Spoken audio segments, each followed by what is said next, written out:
Hey YouTube, it's your favorite mega church cult survivor, Leah Lauder, and I'm live on TikTok and I'm live on YouTube. And if you don't know who I am, I spent 18 years in a mega church cult, and then I came to the realization that it was actually a cult. And now I've been creating awareness online. And basically, I've just been talking about the fake Christians. Can you like up the live? They just talk you absolute human fecal matter, and they're the most EVIL people that you could ever meet in your life. Cantankerous, jealous, just everything that you could just think of, chair. And then they're the ones with the most issues, the most trauma. They just got the most issues. And then they're pointing the finger at everybody else and telling everybody else that they're going to go to HELLL. UK Clout Room, I see you in the car. And then they're telling everybody how they have to get to heaven. But it's like, babe, the truth is, if you're going to be in heaven, I don't want to be there. I don't want to go there. Facts! Facts! Oven! Under my pit!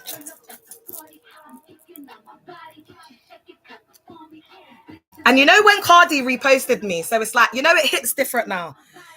It doesn't really feel like I'm like fanning.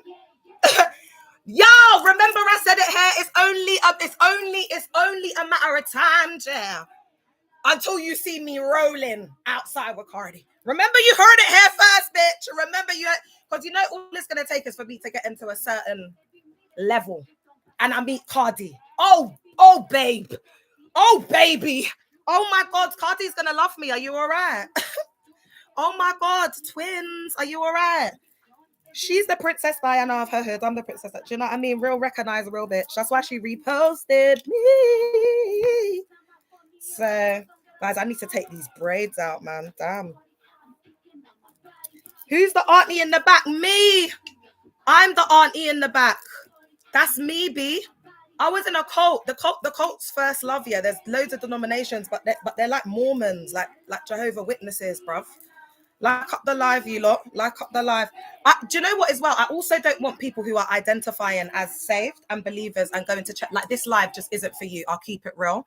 I'm just going to tell you now, you might want to go and join JB Don't Lie if he's doing a live, because this just isn't for y'all. I do want to keep it very separate, just because you're just too confused. It's too triggering for us. You're just going to want to come and be in her and hear what you want and support the parts that you want to support. And then when it rubs you up the wrong way, or when I start talking about your church cult because you've been church cult hopping, then you get vexed. I haven't got the energy. I ain't got the time. Also, I don't want you to be able to have access to me if you're still attending a church currently, where I see you coming on the lives and then you feel like you can message me and it's just negative energy. If you do that to me and then it's given a church vibe, a religious church vibe, I will automatically block you from every single page. So if you then proceed to need to go and create a private account to come and pre, that's absolutely fine. But what I need to tell you is that if you are currently in a church and you hold those ideologies and rhetoric, please leave, because this isn't for you. This is for people who want to deconstruct, deprogram, and heal. So we don't think that the Bible's infallible, my love, all right? We think that some whitey men in Rome got around a little table and put it together, all right? Many of us are different. We all have different beliefs. We all believe in different things. You might see as EVIL. There is absolutely no filter here. Anybody can be anything they want. We accept people exactly how they are, how they can be. You could identify as a unicorn. Me not care, me no blood clot here. I accept you for who and what you are, because guess what? I was in a cult for 18 years. I was judged. I couldn't be my authentic self. And so now I don't care what you are. And if you hold those rhetorics that we're just gonna clash, you're not our collective, on period, point blank, king. You're just not part of this collective, babe. So please don't come in here and think you're part of this collective because you've been doing up church cult. If you're church cult hopping, you are by far not part of this collective. I don't need you to speak out. I don't need you to, because there's no truth. What truth are you talking? It's a convoluted truth. It's not truth. So I don't want you to come on here and share your truth. It's not the platform for you.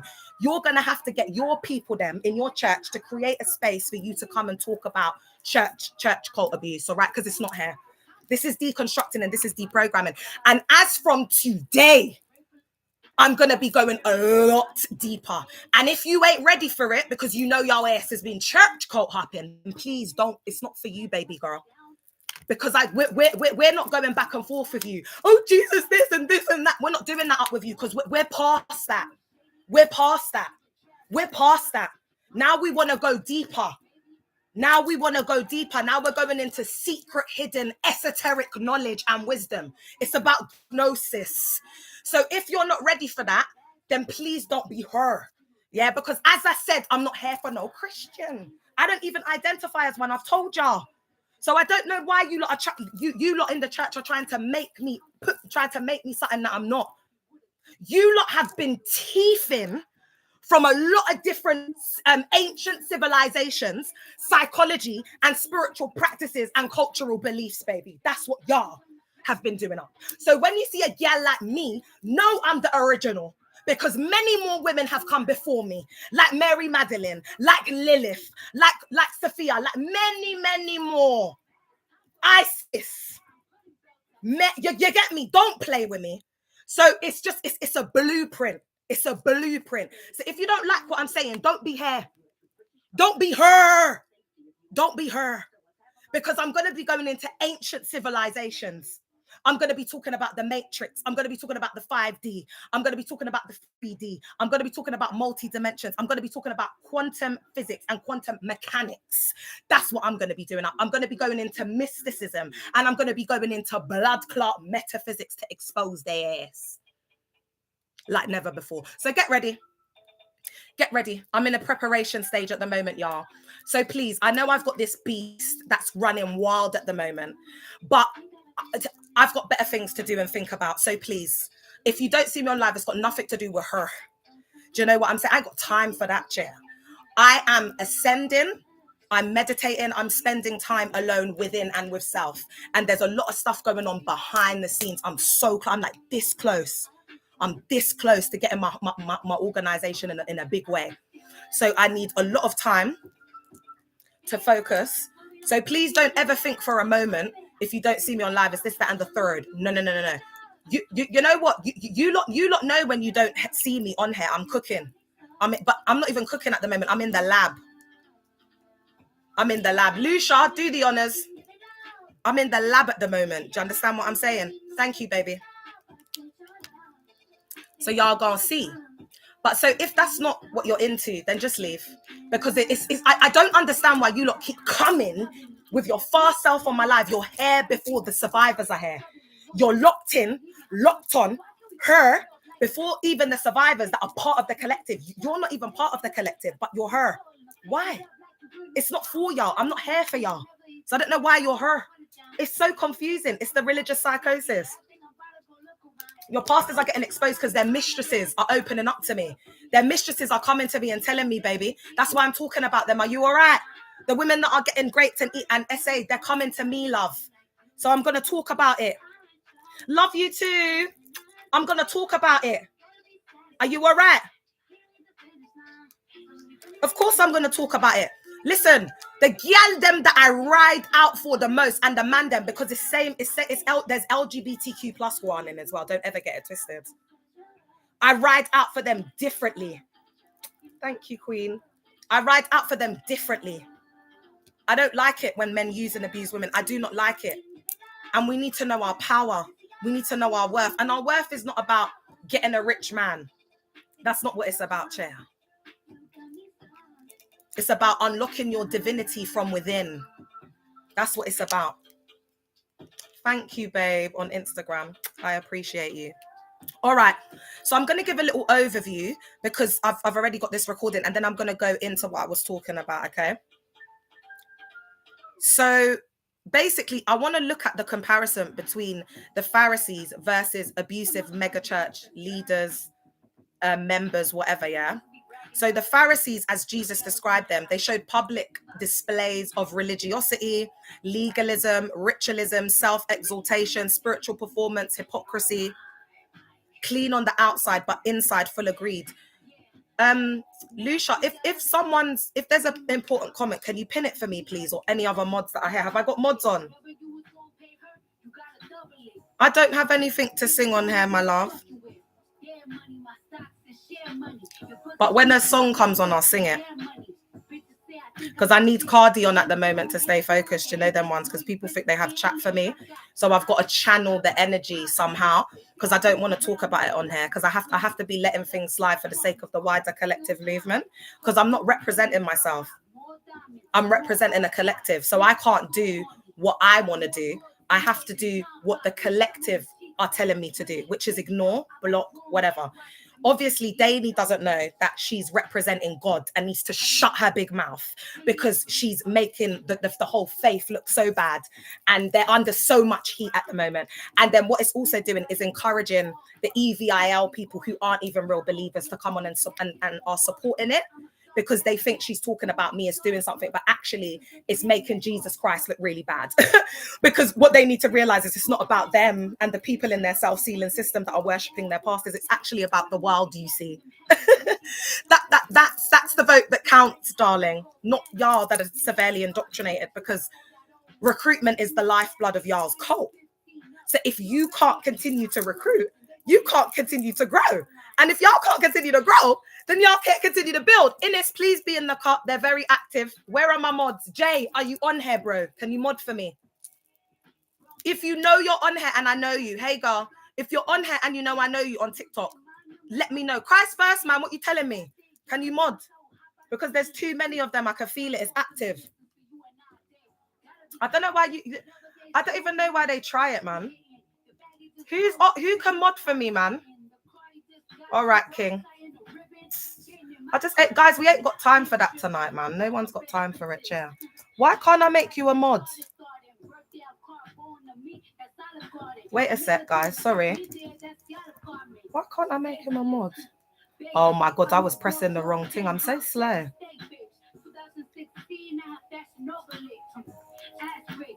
All right, I think we're good now. All right, JB on it, man. Because I ain't got time for these pretty boy. All right. You know the pretty church boy. Thank you, Ines. The pretty church cult boy. Princesses. All right, so they silence dissent and they use authority to gain financial and schmexual advantage. Studies and reviews of spiritual abuse and megachurch scandals document these dynamics. Yeah, Lucia, that's what we're on. You know what I was thinking? It's like you could read my mind. I was thinking just do the thing, and then you just did it. Like, girl, do you not see? That's what we're on tonight. We ain't got time. So we're going to look at how they use scripture as a tool of control. Weaponizing scriptures. So they take isolated verses and use them as blunt instruments to compel obedience or silence victims. So let's look at spiritual gaslighting. So telling people that their experience is demonic, sinful, or caused by lack of harm instead of investigating harm or taking accountability. So it's always someone else's problem. It's always a you problem, a they problem, not they don't look within. They don't look at self. So an example of this is like, say like a girl's like a pastor's like sleeping with multiple girls in the church. It's going to be, and you caused him to sin. You've caused the great man of God. The spirit of Jezebel is in our church. So it's like they become demonic. That's the spiritual bypassing, the spiritual gaslighting. All right, and then we've got authority cloaking. So appealing to the ancient authority. So it doesn't matter if they're an essayer, if they're EVIL, if they're cantankerous, if they're rude, if they don't do anything for the poor, if they this, that, and the third. It doesn't matter because they've got the collar. They've got the title, pastor, reverend, whatever. And that's why they've been getting away with a lot of ABUSE, because they've got this authority cloaking. So they've got like loads of access to women, like 24 hours a day, and vulnerable women at that. And they have access to their homes. Who's going to say no? If you're going Caris and David Antry messages you and says, oh, I'm going to come and visit you, sister, blah, blah, are you going to say no? No one. It's going to be like, wow, it's an honor. The member is going to be thinking it's an honor and a privilege that bishop, whatever, reverend, whatever, is coming to visit me. And that's how a lot of the essay and breakthrough coercion and abuse of position and titles has happened. Guys, I'm not going to stay on here too long tonight because I feel like I'm losing I've been doing a lot of talking like outside of the lives with survivors. which is the way I want to use my voice ultimately. But as a result, it's going. When I tell you I've been fighting in the spirit, I've been fighting in the spirit. So let me tell you, yeah, the real battles, the real fight is behind closed doors. That's where no one can see. That's why when I go in, when you know, when I go into a real war mindset, that's when you see Leah silent. That's when you see Leah focused. And that's a dangerous place for me to be at. I can't lie. It's better when I'm loud. When I start to go quiet and withdraw, that's when you should be worried. So it's this ancient authority through the canon, and they have this alleged divine mandate. So this is how a lot of false prophets have been able to infiltrate Christendom to the point where we've got guys who are just an MESS. I mean, like VPA, there was a guy selling Ribena claiming to heal COVID or something, you know, like you've just got that just straight up thieves. Because you know why we get the ridiculous ones doing these kind of things, guys? Because like they're getting away with selling invisible blessings, and it's like they just want to push it. They just want to push it to see how far they can get. Like, how far can they get? How far can they push people? How far can they really push people? How far can they take it? How much can they get? And they're sadistic, so they get like a kick out of it. So they have this alleged divine mandate while violating the core ethical demands of scripture: love, care for the widows, orphans, etc. This creates moral licensing for hypocrisy. Because there's that moral licensing. It's like they take the moral high ground because they've got this ancient authority through the canon and this self-proclaimed divine mandate. Because remember, it's God that appoints prophets. There's not, you see, like how the prophets are operating. It's the most of them are false. Like 99% of them are false. Because when you look at the Bible, and if we look into other religions, there's not many prophets. You know, that's why it says many will say, Lord, Lord, and many false prophets will rise up into my name. This is the times we're living in. There's many false prophets. So when God raises up a prophet, it's for a purpose, a divine purpose that will change the course of history or time, a specific purpose, like to move God's people into some sort of promised land, like a warning. Like that is how the prophets are supposed to operate.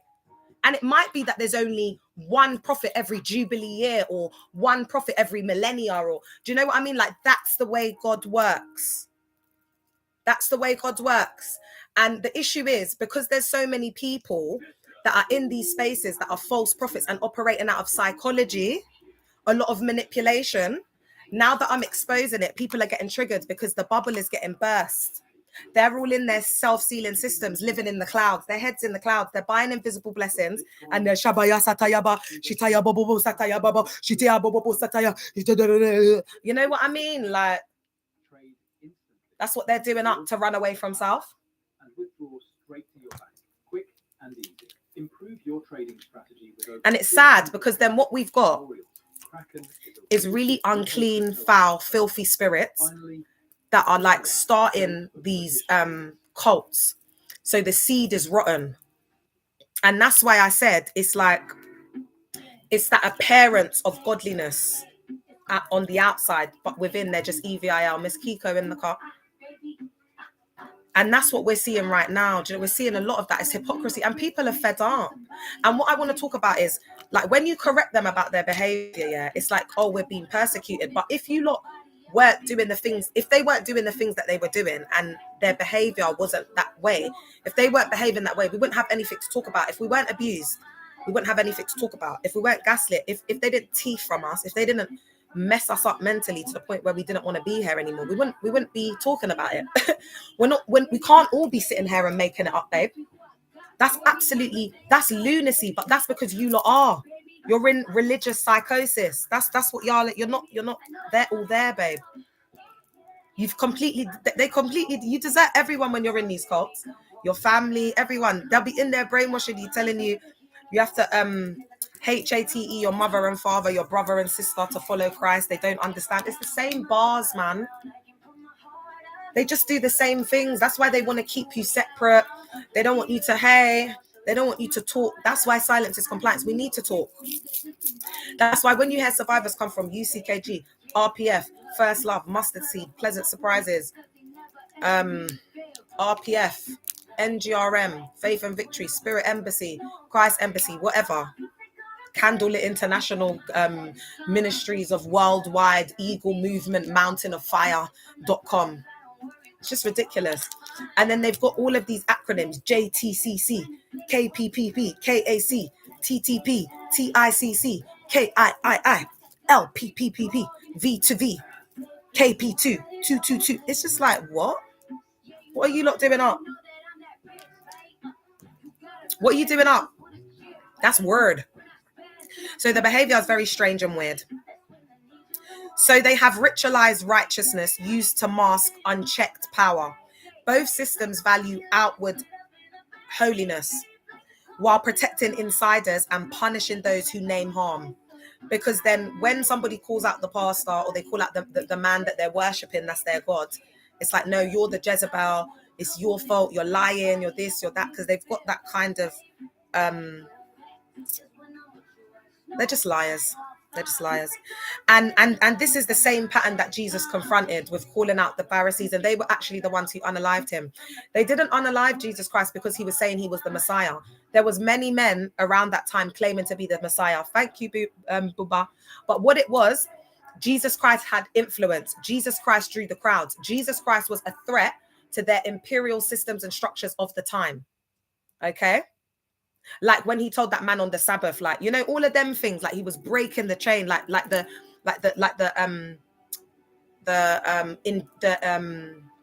injustice, the discriminative systems, the social constructs that they had created to keep people bound. Like when they're even singing these songs like Break the Chain, do they actually understand? So let's look at how they use scripture as a tool of control. Selective quoting, proof texting. No, this one's too much. This one's too much. This reminds me of my ex-husband. I just can't do it. It's so deep. You know, Cardi, I'm not ready for that Cardi chair. That's why I don't judge Cardi for having the youth, because that's what she had to do to survive. That's what she had to. I didn't give two hoots about my ex-husband. I moved on straight away. I'm an Aquarius and Scorpio rising. I ain't got time for that. I ain't got time for that, chair. Like something happened today. I can't share the story. I would be able to share it with a select group of survivors, but something happened, yeah. And I did something, yeah. And I realized at this point, oh my God, like that's why I can't be boops. Do you not say boops or finessed or whatever? It's like because of that road mind, like that road mentality, like that. Do you know what I mean? Because when you're a bit like road, like you've got a road mindset, and then you're educated, it's a dangerous mix, and then beautiful on top of it. Ooh, chair. That's why when I was dating the road guys, oh my God, I had them wrapped around my little finger, chair. You're all right. That was my bread and butter.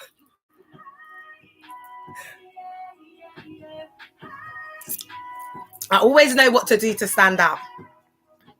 I always know what to do because obviously they got all the gal them begging it, whatever. Do you know what my old school trick used to be? Like act like they weren't there. Because all the gal them I try to be, you have to act like you don't see them. You have to act like they're invisible, like you're too nice. That's how you get the ballers, like the ones who that's what they like. They like that. Trust me. Put that in your little pocket. And gal them always go for the most inconspicuous one, usually the one that's just all blacked out. Don't go for the one with the loud designers, because that's just a poverty mindset. Brains, beauty, and street smart dynamic combo. Oh, thanks, Inquisitive Mind. I appreciate you.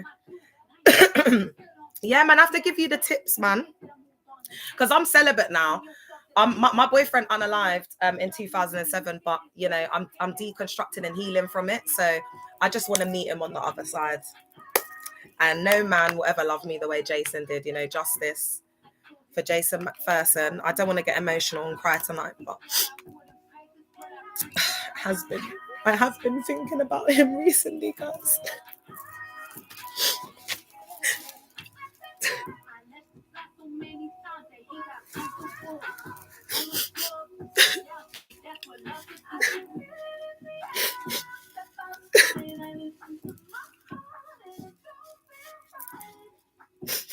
I really miss him, guys.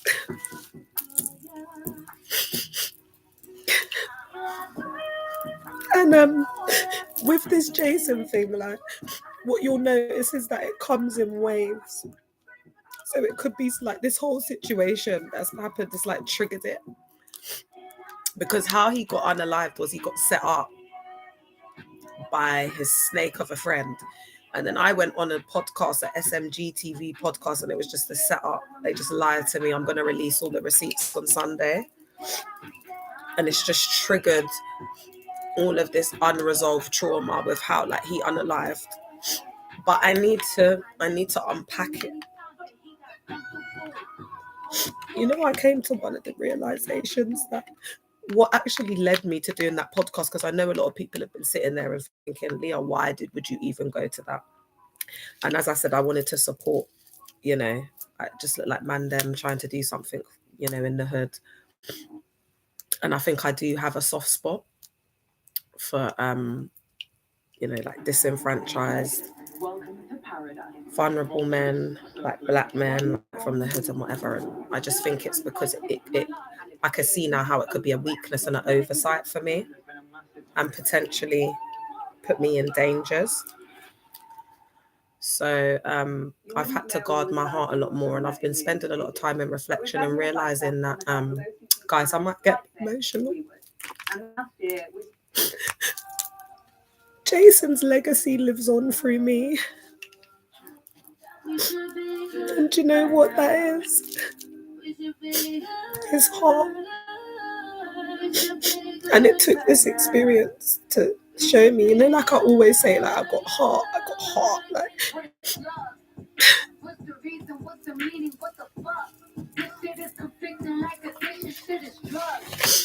Thanks, Lucia. Guys, I love that man. Like, I've never loved anyone, man. Like, and I just never got time to process it and heal, and I miss him so much. He was so special. You know, like, I've realized our hearts connected. You know, like, it's so hard to find good, pure people. And he was so pure. He was so pure. And that's why, like, I don't judge. I think I've got that soft spot for like people, certain mandem that people will be afraid of. It's like, I just get them. Like, I just understand them. Like, it's the heart because of Jason.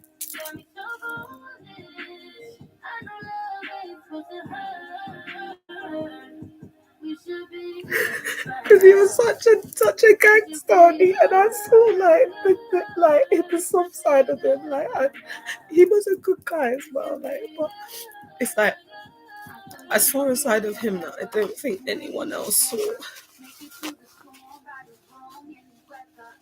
And guys, you know how deep it is. I know he would have taken it for me, and I would have for him.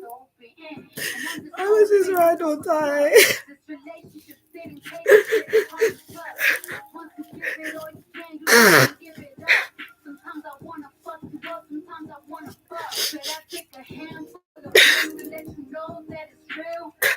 And you know, at the funeral, yeah, the whole of White City came out. It was like flooded into the streets. The whole of the community, everyone came.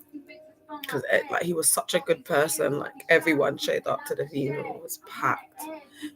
And then, like, you know, like, on the day of the funeral, like, me and my bitches were like there, you know. I'll never forget that, even though I don't mess with a lot of them now. And they were like posted up, like Leah, we got you if any girl comes in and tries to claim him. Like, do you know what I mean? Like, that's it. Like, do you get what I'm saying? Like, and they were there. And they held it down for me, and it was like, do you know, guys, not one girl came forward. Not one girl came forward. It was so real.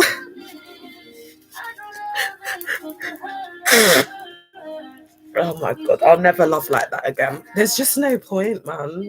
I'm never gonna get over this guy because we had unfinished business. Every relationship will be toxic. I just have to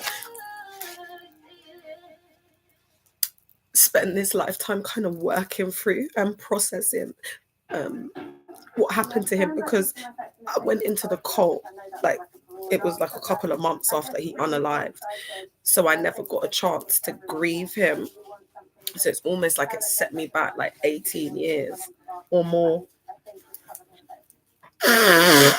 Anyway, guys, I'm sorry. I don't know how I got into all of that. I'm sorry. I don't want to trigger people. I just think I've been holding in a lot, guys. I'm not gonna lie. Like, it's just been a lot, you know. I've had to really like just unpack everything that's been going on, and it's just like it just always comes back to Jason.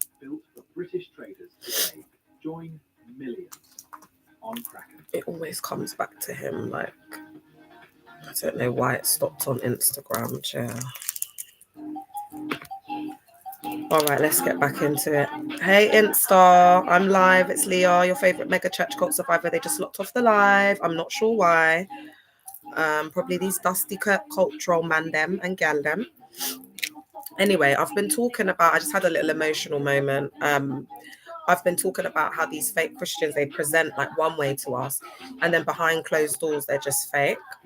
So I'm going to look at the trauma bonding. So victims remain loyal to abusers because of intermittent reward and threat cycles. So in religious context, spiritual language and community belonging amplify the bond.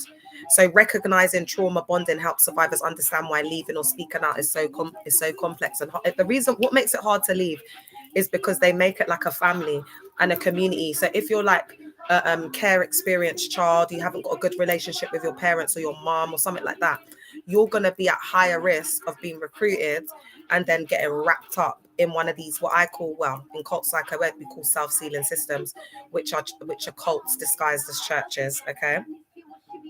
And that's why there's so much exposure at the moment, because most of them are cults. Yeah, Dagwood Mills, most of them are cults. And then because they're cults and because they're narcissists, majority of the false prophets are actually narcissists cloaked in false righteousness. Yeah. So what I'm going to say to you is that at the moment there's a narcissistic collapse, and that includes these church cults. That's why we're seeing the fall. Yeah. And then what you're also going to notice is the power that this denomination have, in that they're still trying to do up propaganda and trying to make it look like people are still going and whatever, when we can see on the internet, we can see on TikTok chair what the truth is. Every other day, someone's exposing up these religious systems. Like the woman who was calling around for the baby formula, and now she started doing it in the UK, and it's even worse. And they're still trying to defend it. Mad. And that's why even me, I was even speaking to a survivor today. Yeah, she don't attend anymore. Yeah. And even when she came to the church cult, she was in rehab, and like in a couple of months they made her like a leader. She fell off. It's just a disaster. And then she just spiraled, and they didn't know how to support her through that process, so they just discarded her. Absolutely disgusting. But again, she was even saying today when we were talking, we were like, you're actually in a better state. You were actually worse off when you were in there. Do you know how deep that is? That's crazy. But do you know what, guys? A lot of leaders and pastors are leaving. That's another thing that I need to update you on. Guys, there's so much tea. I can't even lie to you. I've been focused up because, guys, I've got a star key witness at the moment. That's all I'm going to say. I'm not going to say more than that, but I've got a star key witness. So when I've got a star key witness, guys, what that will mean is that the star key witness is my priority. I'm not going to say why. I'm not going to say it's just star key witness. That's all I can tell you, Chair. Yeah. So that will involve me having to do what I call more of an Marcel Moses in the car. Hey, King. It will involve me having to do more intensive one-to-one work behind the scenes. So you may see me less on live, or if I get a call, you've been seeing I've been getting calls, I'll then have to wrap up the live, because the next 2 weeks are, and guys, if you're on here and you are a survivor under United Denominations of Lighthouse Group of Churches, so that's any ministry under Dagwood Mills, I'm going to let you know that the next 2 weeks are absolutely crucial for us as a collective. Please lift us up in prayer. If you're doing up intentions, whatever spiritual practice that you use, please remember us, because collective, the next 2 weeks. And please pray for our star witness. We need to be putting good intent, good energy. And as a collective, if we can all pray that the star key witness keeps their mind. That's what we need to be praying for. That the star key witness keeps their mind. Yeah. We need to be praying for a peace that surpasses all understanding and a sound mind. Yeah. Not the spirit of fear, but of power and a sound mind. We need the star key witness to have a sound mind. It's absolutely crucial. So let's just be in like, as a collective, we're all going to be, we don't need to do it like how the cult do it. At 10 o'clock, we will lock our on TikTok and pray. If we just all agree as a collective, we know it's a vibration and a frequency. Yeah. So if we could just put that intent out there, that would be absolutely brilliant. Because share the next couple of weeks to the next month, going in 2026 is absolutely crucial. I do want to announce that my podcast will be coming out in 2026 because going on that mess, that SMG TV mess, I've decided that I need to create safe spaces for women and vulnerable people, more in the higher tier kind of trauma risk category where they need more of a therapeutic approach and space, and that's what I'm going to be able to provide. So that's going to kind of be my niche. It's not just going to be church cult survivors, it's going to be survivors. So it could be people from all different walks of life that want to come on and whatever. I think that there's healing in my words. So for that reason, I want to start up that podcast and I want to open it up because it's not, it's something for us. Do you know what I mean? Not people in these institutions. It's for people who have been through a lot of trauma. So anyway, let me get back into it, Cher. So let's look at the sociology of authority and moral credentialing. This is really, really important because what you'll notice in church cults is that there's a lot of systems, structures, rankings, positions, titles. Everything's about titles. They're like crabs in a bucket. People will be stepping on necks to get that title. People will be snitching on people, Chair. People will be best friends, yeah, and then someone will fall and sleep with a guy. And it will be the best friend that things are in the back and goes and tells the pastor. But when you're in there, you've got cognitive dissonance. So you're not seeing it as, oh, Shelley wants my position as praise and worship leader, or Shelley wants my position as the soloist, especially when you're doing anything in the music ministry, Chair. Do you know what I mean? They'll be ready. It's like pageants. They'll be ready to trip you up so that they can get that first place, Chair. That's what it's like in the music ministries.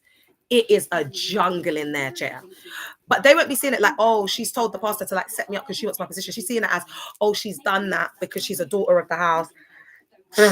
She didn't want to keep it from the pastor. So do you see how like the moral licensing and like the external factors and the fakeness is what allows there to be ABUSE? And that's what's made them really vile to the point where people just don't want to be around them. Because as I said earlier, babe, you lot keep telling me I'm not going to make it to heaven. Babe, if you're going to be there, I don't want to be with you. And we need you guys who are in these religious settings. We need you to understand that, okay? We don't want to be with you guys. We don't want you to talk to us. We don't want you to try and save us. We don't need to be saved, my love. Y'all need to be saved. That's why you in there. We don't, babes. And you just need to accept it. People are healing. There's a mass spiritual awakening. I know it's hard on recruitment right now. It's hard, isn't it?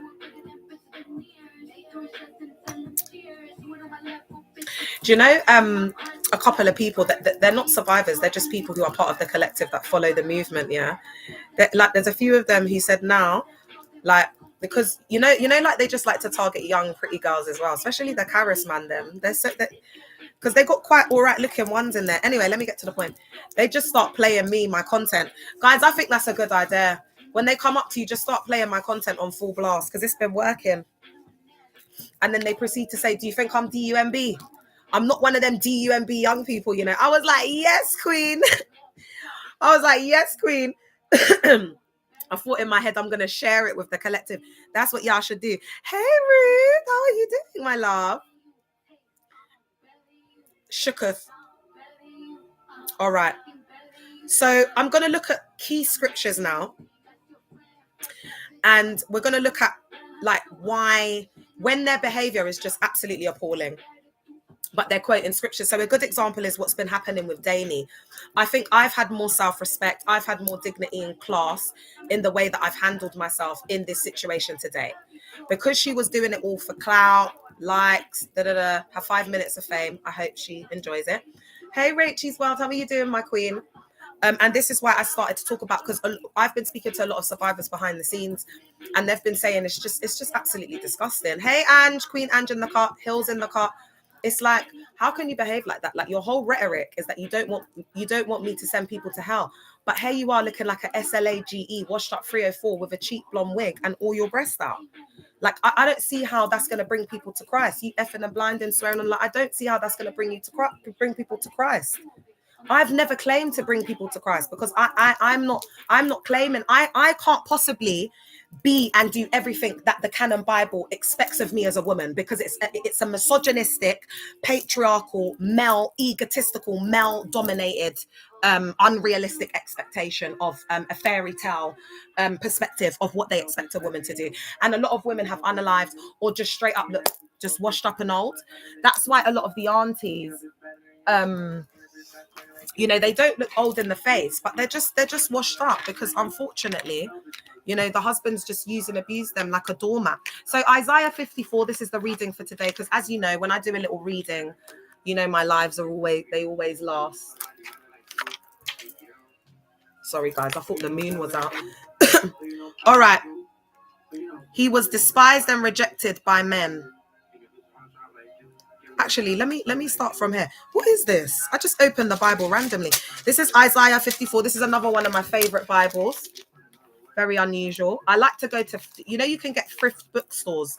I like to go to thrift bookstores and buy like really old Bibles. That's what I used to do back in the day. Anyway, because unlike you 304s who are more concentrated on the D, getting married and getting your back blown out, I was celibate for 7 years and sought the Lord for 7 years. 7 years of dedication and celibacy. And that's why I'm this way inclined. And that's why I know my word this way. Okay. And that's why God has chosen me. All right, my darlings. Y'all are more interested in man and D.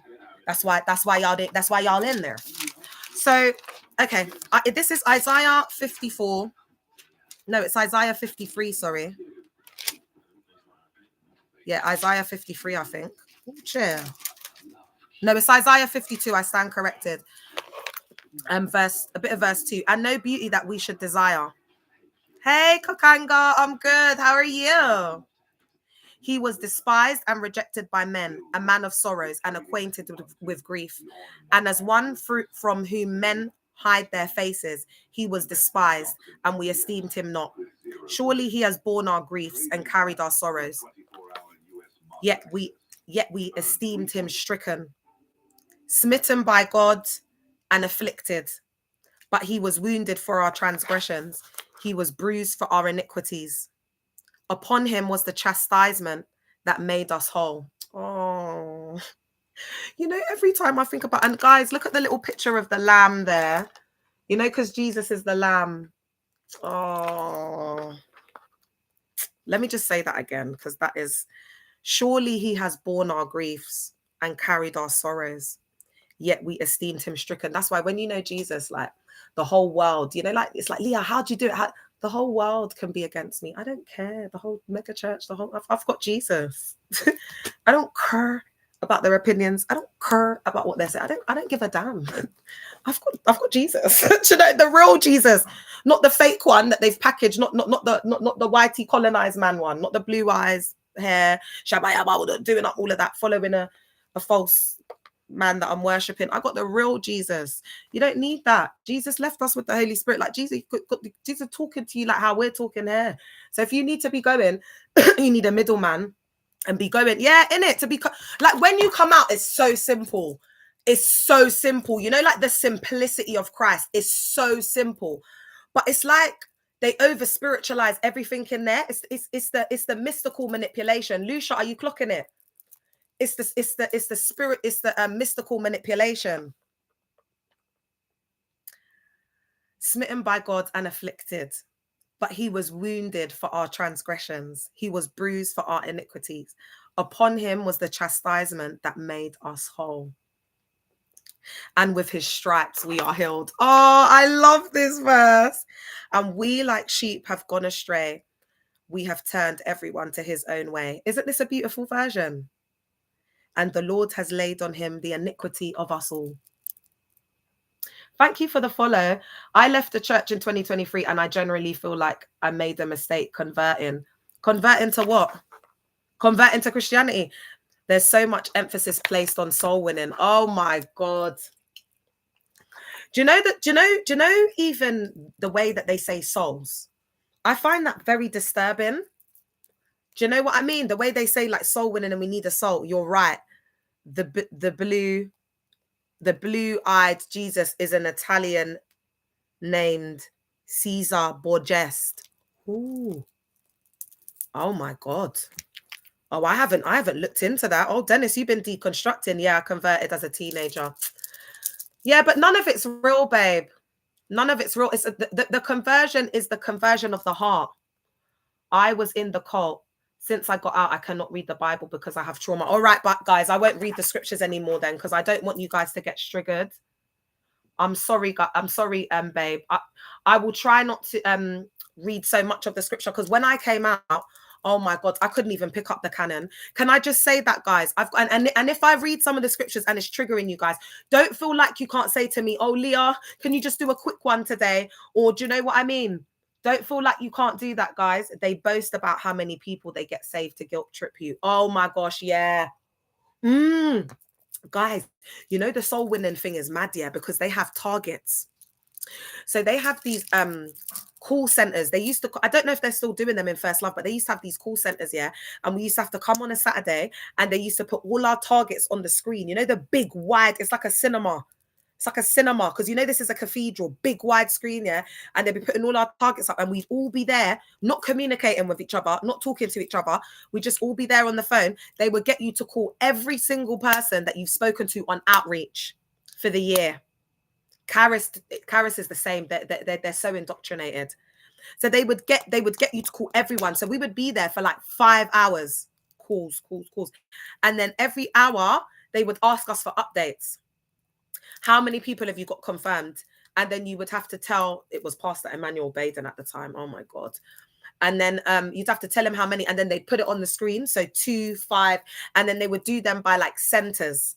Because we had percenters, and then you got like a center, which is, it's like it oversees the percenter. So that I would have a pastor, and then I was like the leader overseeing it for her, yeah.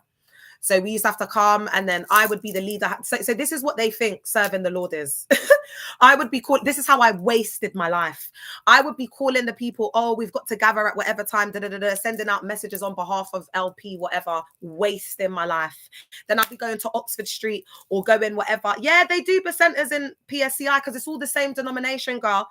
Any denomination under DAG, whether it's Lollipop, Candlelight International, Anakazo, Street Vibe, First Love Joy, Love First, Krubily Clap, Doobly Duke, Goggly Goop, whatever it's called, yeah. Whatever it's called. Anything under DAG is just a JOKE. Do you understand what I'm telling you? Oh, Christ First said Pastor Emmanuel pressured us so much to do these call centers. So your whole life, hey Els, hey cuz, your whole life revolves around the cult and getting the souls. So the call center. So by the end, yeah, they've put all of our people that we've invited that we're expecting to church on Sunday. And the higher the target you put up, the more pressure you have to bring those people. It's all coming back to me now. It's all coming back to me now. I can sing too. I was a praise and worship leader. And they keep trying to make me a shepherd, even though I said I'm not ready. Yeah, because they'll pressure and force you. Because it's a business. It's a cult. That's how they get you trapped in the self-sealing system. They need you to commit. It's about your commitment. That's why they teach, fair weather commitment. They teach marital commitment. I'm trying to think of the different levels of commitment. You know, in the lay people in the ministry book, and then it talks about the different stages, the deer stage, the sheep stage, the goat stage. All right. My cult leader's got a book called Lay People in the Ministry. They believe he's got this structure in the cult where he believes that you can still work a full-time job and do the work of the ministry part-time. But we all know, Carlo, I want to be in America. I want to be in America. I want to be in America. I want to be in America. Carlo! You know you love it when I do that. Come on, babe. Like up the live. Like it up, like it up. I know the man them like it when I do the little special things to them. They love it, innit? Danny, I hope you're watching, babe, so that you can mirror and copy my personality a bit more. Are you screen recording, darling? Make sure you do, so you can try and be me some more. Don't worry, Danny, you're not the first one to do it, my love. You're just another one to add to the list. Dennis, what did you say? I had an interview recently. I was exposing the boy Bishop Climate Wise. Oh, yeah. You didn't send me the link. Oh, my God, I'm getting hot. You didn't send me the link, babe. Oh, my God, I need my kids to turn off the heating. It's a sauna in there, yeah. But you lot, I can't put my arms up there. I can't lie. We did that also in the call center in Bishop Climate Wiseman's ministries. They promised us commission and pay. That never happened. Oh my God, that's corrupt. We don't even get paid. At least he lied to you. At least he made you believe you were going to get something. Guys, you know what I'm like. All right. So, yeah. So what were we talking about? The soul winning. So with the call center, yeah, all of your targets would be on the screen. And then on the Sunday now, on the Sunday now, they're pressuring you. And then you've got to go and mobilize the people. You've got to go and get them. And then you're still in a ministry. They wanted to force me to go to the DHM camp, even though I didn't want to. All right, that's a confirmation. Can a mod pin this? Guys, this is an exclusive, yeah? As I've been unpacking the trauma, I got a memory. Now, obviously, they would have been like, you're lying, Leah, you're lying. Obviously, this was the 2000s. So it was in the 2007. So at the time, I had a BlackBerry, because I'm an OG in a real life. So I had a BlackBerry. So back then we didn't even have the phones that would, the hot gal had BlackBerries back in the day. Kim Kardashian, Paris Hilton, it was the BlackBerries. The BlackBerries were not cheap. So I had a BlackBerry, right? So we didn't have phones that were recorded like that. So anyway, I was in the camp is called Why Are You Not a Missionary Camp? And it's on YouTube and you can go and watch me because I'm on there. They love a whitey face. So back then, and I'm gonna expose this. I'm just doing a lot of cleansing work, ascension work, and just doing what I need to do behind the closed doors. But what I will tell you is this was one of the first camps that I went to. All right. I had barely been in the church for, oh my God, I don't even know how long it had been. Maybe it might have been, I don't know, it wasn't a year. Maybe it was a year. Was it 2008? Anyway, I hadn't been in there for that long, yeah. So they sat me, I started to remember all of this stuff. And you know how good God is?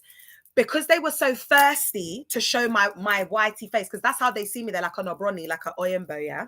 Because I've got the British tongue as well. Because back then it always will be, but it was a Ghanaian cult. So it was mainly like first gen Ghanaians, and I love Ghanaians. So when I came in, I was like the first to come in that was like British born speaking into the cult, right? So he preached, why are you not a missionary? I'm going to put the receipts up afterwards because they were filming me so much because I was a whitey face in their eyes. I remembered that they took me to a private meeting to meet Dag. Now, I remember Reverend Edmund Asamoah, God, I'm slipping up. Reverend Edmund Asamoah and Bishop Richard Aye. Back then it was Lighthouse Chapel International. That was the name. Dag changes it every time there's a scandal. Dag changes it. So now you'll see that he's run off to start Love First, because First Love has been exposed and all of the other ministries and denominations. So he's changed it all up, put different bishops in different places. I'm going to be exposing all of it because it's like the narcissistic injury. So he's gone to try and show that like he's starting a new church because he can't bear to see that the church is not working. And that causes him a narcissistic injury because it's all about him. So he takes it personally. OMG, Bishop Richard, he's like an overseer. I used to sing for Bishop Richard back in the 2000s. I was in a group called Olives. And back in the day, it wasn't like anyone was singing for him. It was just a woman called LP Marcella. And then it was the Olives. So this is why everybody knows me. This is why I know everybody. This is why I know everything. Because I used to travel with Bishop Richard. For years, I was under the mentorship, leadership, and ministry of Bishop Richard. Not many people can say that because I didn't start off in a party. I was in a branch called North K. And when he came to the convention and he heard moi, she, her, the Queen sing, and I will always love you. So I'm her, she, that. It's given Whitney. So when they heard me sing, they couldn't believe their ears. And everyone was saying it was like a CD, this, that, and the third. When all of the traveling ministers used to come, they used to send them to her, she, the Queen's branch, so that they could get the perfect representation and example of a church cult branch, because North K was the exemplary church branch. Because back in the day, thank you, Diana. Back in the day, there was no first love. I was there before first love even started. So all of their pastors, bishops, reverends, I know their parents. So when I'm talking to survivors of first love, I'm saying to them, I know this little boy's face, but they're like a bishop. I'm like, I know this little boy's face. Who's his mum? Who's his dad?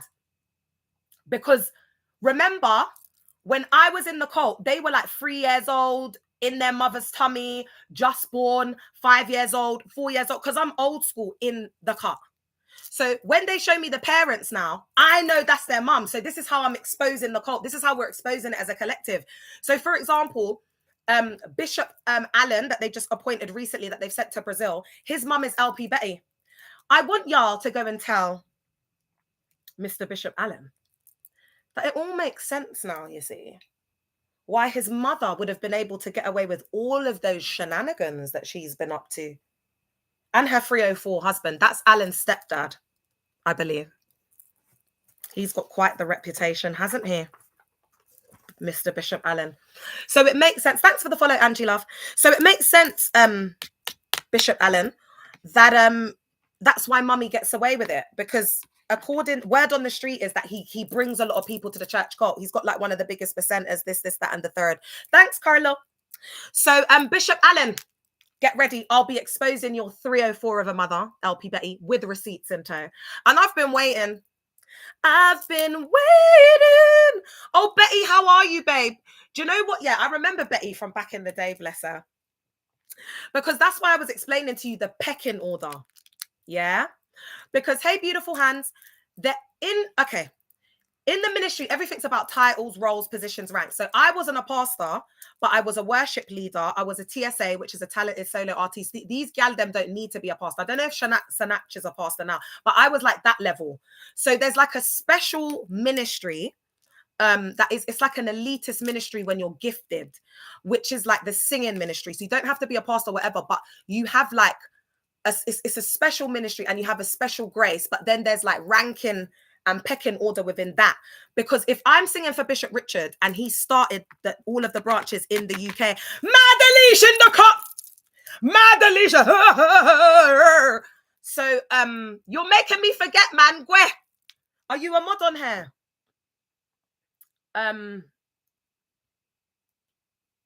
Oh God, I gotta add you in a minute, man. Yeah. Oh, okay. Let me just expose it up a little bit. So I've had a couple of survivors coming forward, but basically, word on the street is allegedly, Bishop Allen, that your mum's been having an affair. And the stepdad has been sleeping. They've been sleeping with people in the church cult branch. This is word on the street. This is allegedly.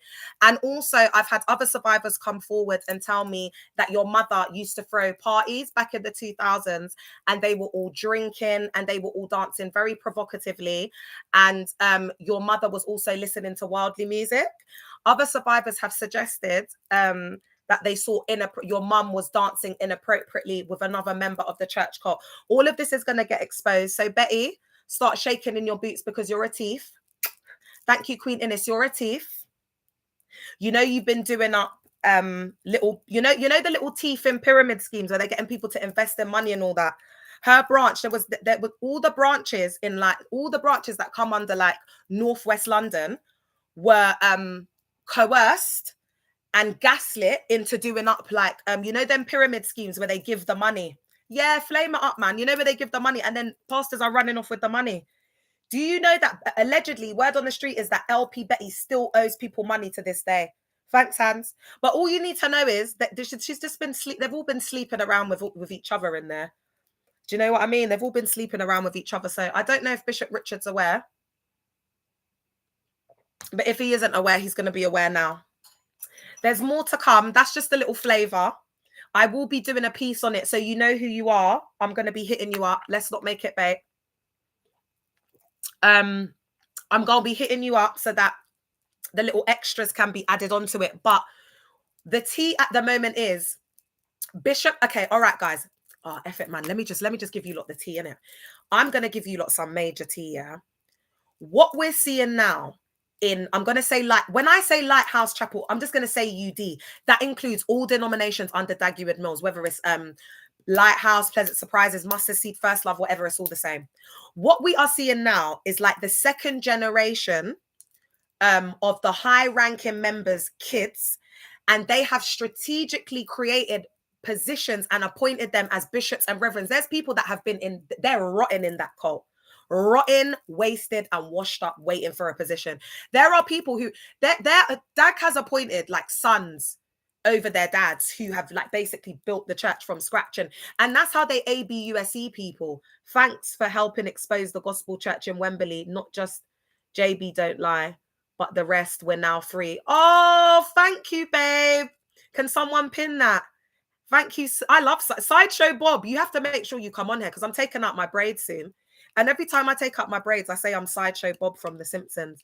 Oh, thank you so much. Say no to Cox Gospel Church. Thank you so much. I'm so happy. It was absolutely terrible in there, and I'm so glad that the whole thing just got shut down. Do you know what I mean? And that's what I'm saying, y'all. Silence is compliance. That's why it's important. I need more of the mistresses. I don't care what capacity it is that you're sleeping or seeing these pastors. I don't care. Whether it's the mistress, the girlfriend, the whatever, you're just, maybe it's just nothing. Maybe you're just in the church, whatever. Just come forward, because at this point they need to get exposed. They pressure you, then career with your own studio. I think what you're saying is they're pressuring you when you got your 9 to 5, you're trying to work, and then they're pressuring you on top of it. Yeah, it's mad. Oh yeah, that's what I was telling you about the structures. So now what they're doing is they're appointing all of the pastors' kids, like bishops, reverends, this, that, and the third, and then they're marrying them off to what I call like royalty, like the royals in the cult. So that's going to be the highest echelons of the cult. And I'm going to do some content on this, which is Bishop Dag Heward-Mills, E.A.T. Saki, Bishop E.A.T. Saki, Bishop Addy. There's other ones like Bishop Ogo. There's other bishops. It's all, I need to speak to the OGs because it's all going to be in there. Also the Badens. That's a big one. The Badens, because that's the yeah, get started, baby, get started. The Badens is Dag Heward-Mills' wife. So Lady Reverend Adelaide is a Baden. So there's the legacy and the dynasty of the Badens. Then the royalty, that's the dynasty, the royalty. The dynasty of the Badens is in the cult, and there's a lineage there of 2nd and 3rd generations. And then you've got the Heward-Mills, the Dag Heward-Mills, the blood. We talk about the bloodline, the dynasty, because this is how sick Dag is. He thinks like King Henry VIII. So then we've got that bloodline seeping through the cult. And then we've got the Hydes and the Eyes. And it's crazy because they're all related through marriage. They're all related through marriage and all marry each other. It's mad in there. It's like INCEST. It's crazy. Dag does it like, you know, like King Henry VIII, like when they used to marry cousins and that back in the day. That's what he's on.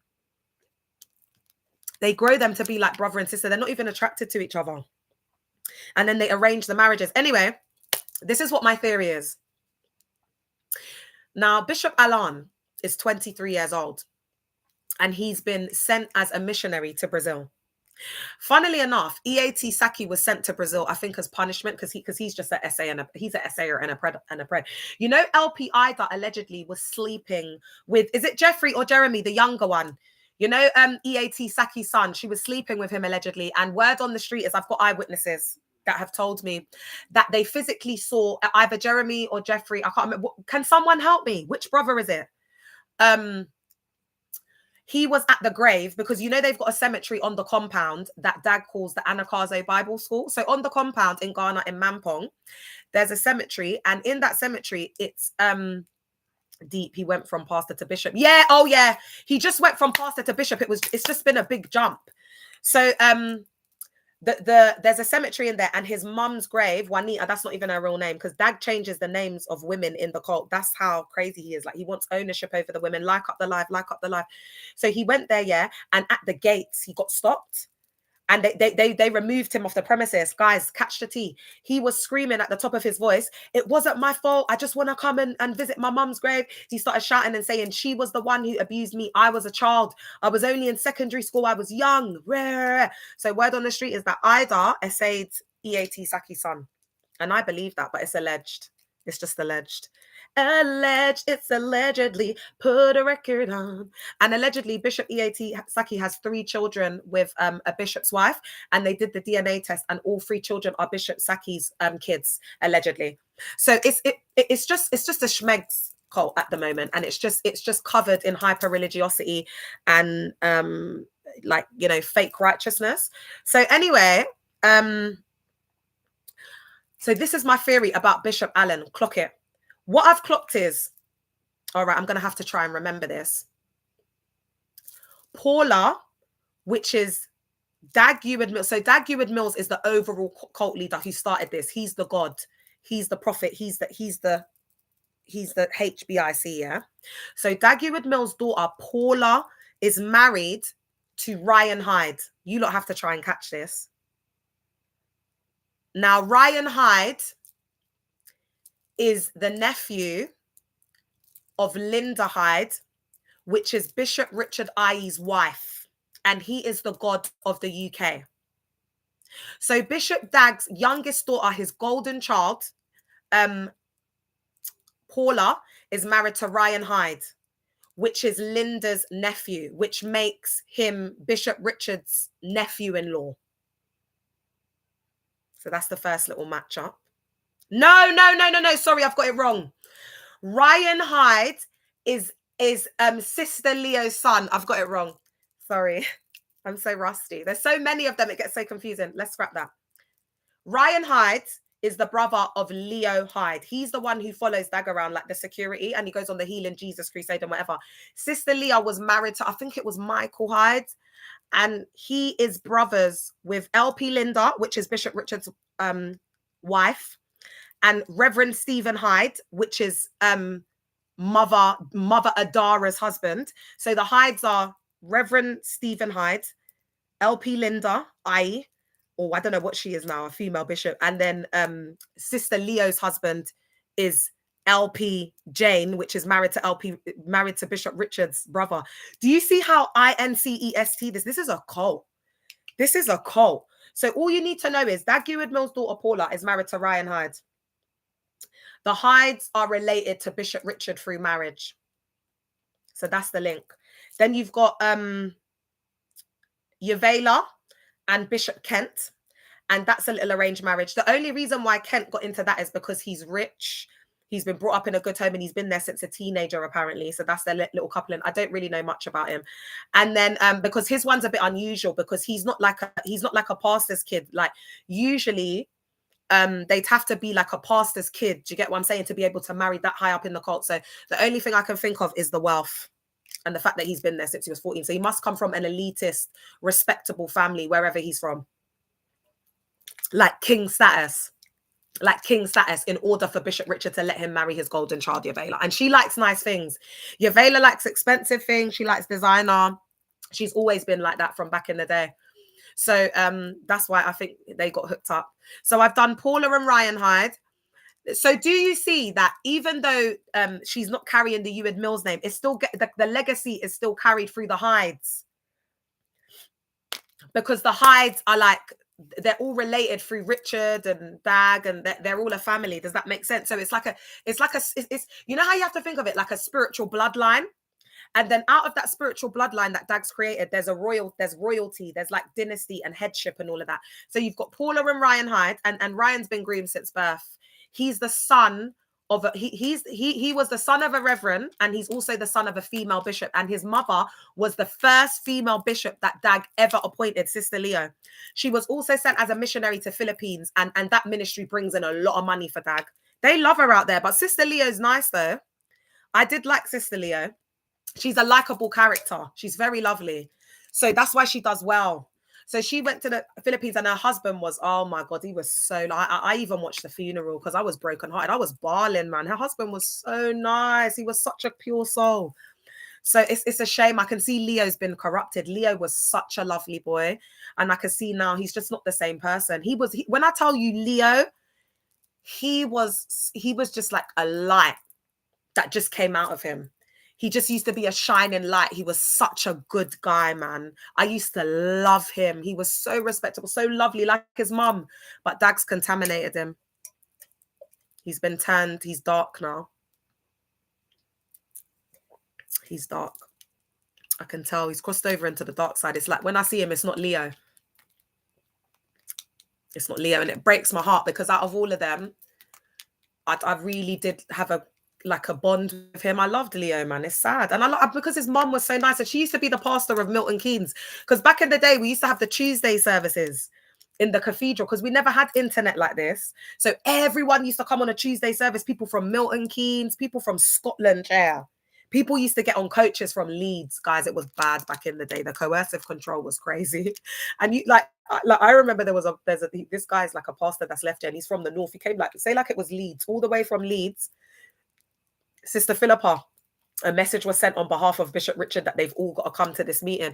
Guys, can you imagine? They've got a coach because the guy was saying he was broke at the time, so he had to get coached. It took him like over 6 hours or something to get to Apache to be told that the meeting had been cancelled.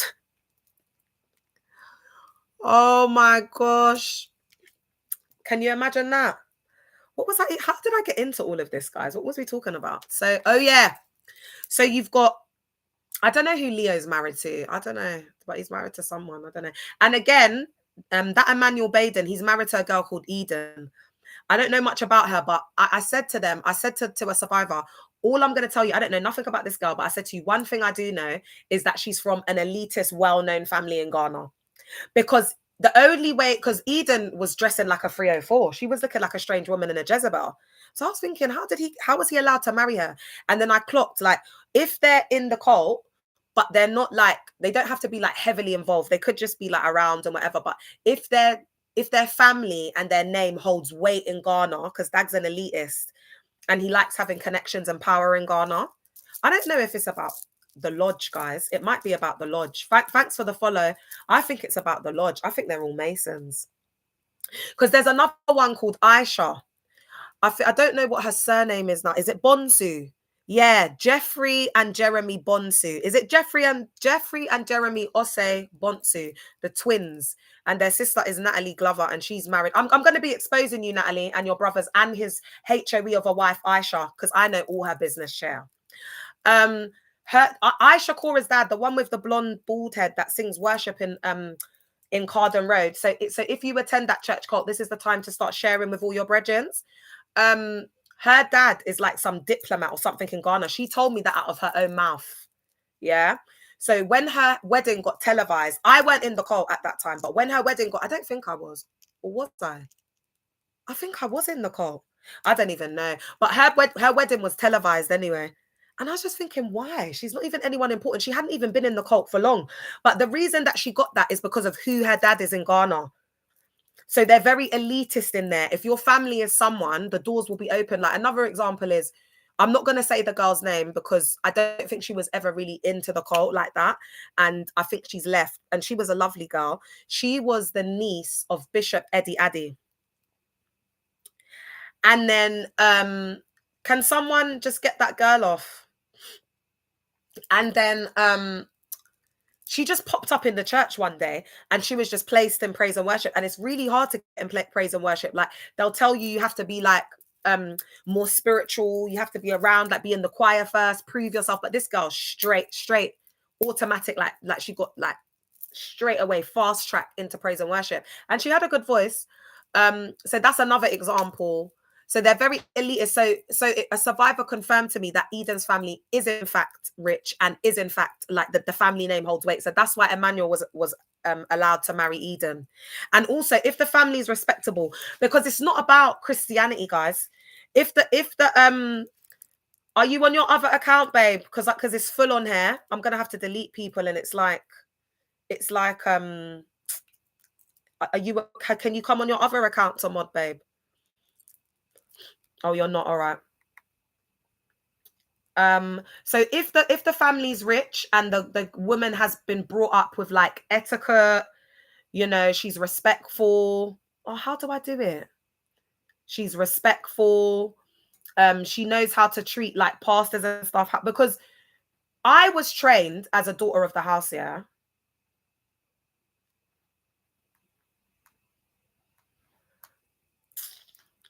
I don't even know how to do it. So as a daughter of the house, you're trained to like serve the pastors. You're trained to like prepare food for the pastors. You're trained to I don't know, like just basically like how to talk, how to like not to talk, when to not talk. There's a lot of different things that go into it. 1 second. All right. Madalish, are you still on here? Hi, Sean. Lula, was you not on your other account? I thought you was blocking people before, girl. If she's a thoroughbred, elite, etc. Oh, okay. Yeah, help me, man. Help me with because you can help me with this bit, girl. Wait a minute. Let me just put Madalish on. Madalish is the original mod. Are you all right? General. Madalish is, Madalish was the one who started the whole mods thing, It was Madalish. One time it was crazy. We had like near to 1,000 people, guys. It used to get crazy. She would be like, I'm trying, like, if you could just like give us a heads up. And then I realized, oh my God, modding is a whole job because we've got like the whole mega church coming on to try and get us off. So big up Madalish, man. She needs to get her stripes. She's the El Capitan, the General. Do you know what I'm saying? She took some time out. She had to focus on her health for a while. And she's back around, man. Yeah. Madalish, if you didn't clock that mod thing, we would have been finished. Because I didn't know nothing about it. Because she's got that mind. So she clocked it, man. That's why we survived as a collective. You lot, man. Big up Madalish in the cut, man. Yeah, so let me get back to the tea. So, and this is leading me to Bishop Alan Chair and then Betty Boo. Betty's such a 304. Betty's been a 304 since the 90s, Chair. Anyway, so you've got, I don't even know what, guys, there's so much tea. I don't even, there's so much tea. We would have been done. Yeah. We would have been luck off. There's so much tea. All right. So we've got Paula, which is Dagwood Mill's daughter. She is married to Ryan Hyde, which is Bishop Richard I's nephew. Then we've got Bishop Senna, who is the son of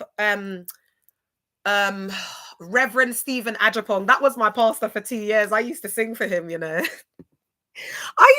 used to be. So you little first love 304s. I was Bishop Senna's daddy's TSA for 2 years. He used to love this song. Oh my God, how did it go? Because I remember saying to Reverend Stephen Ajapong, as God is my witness, them times First Love had just started. And because my spiritual father, Bishop, Reverend Edmund, he was Bishop Richard's favorite, but he's discarded him now.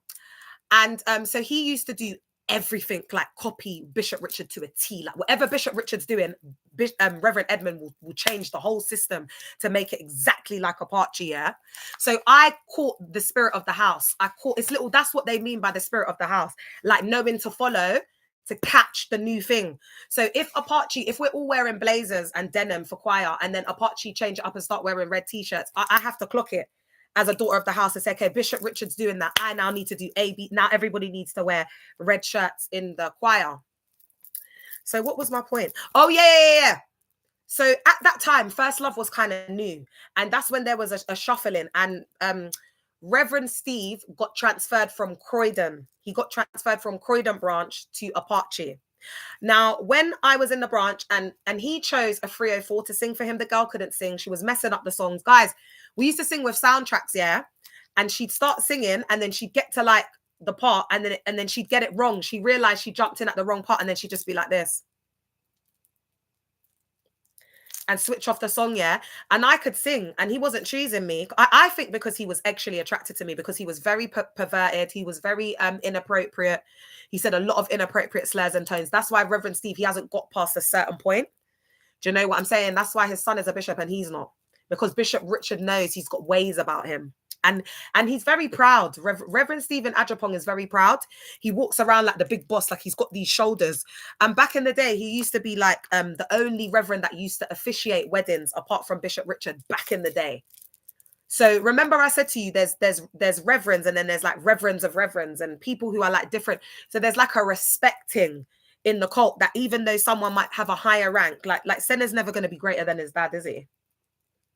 Well, actually, knowing Dag, he'll probably be teaching them a new doctrine in there that you can be greater than your father and all this BS.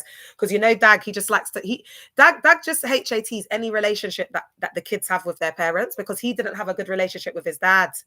So that's what he does. That's why he likes people to call him daddy and He takes people away from their kids because he didn't have that relationship with his dad. All right. And then we've got Bishop Senna. And Bishop Senna is the son of Reverend Stephen Ajapong.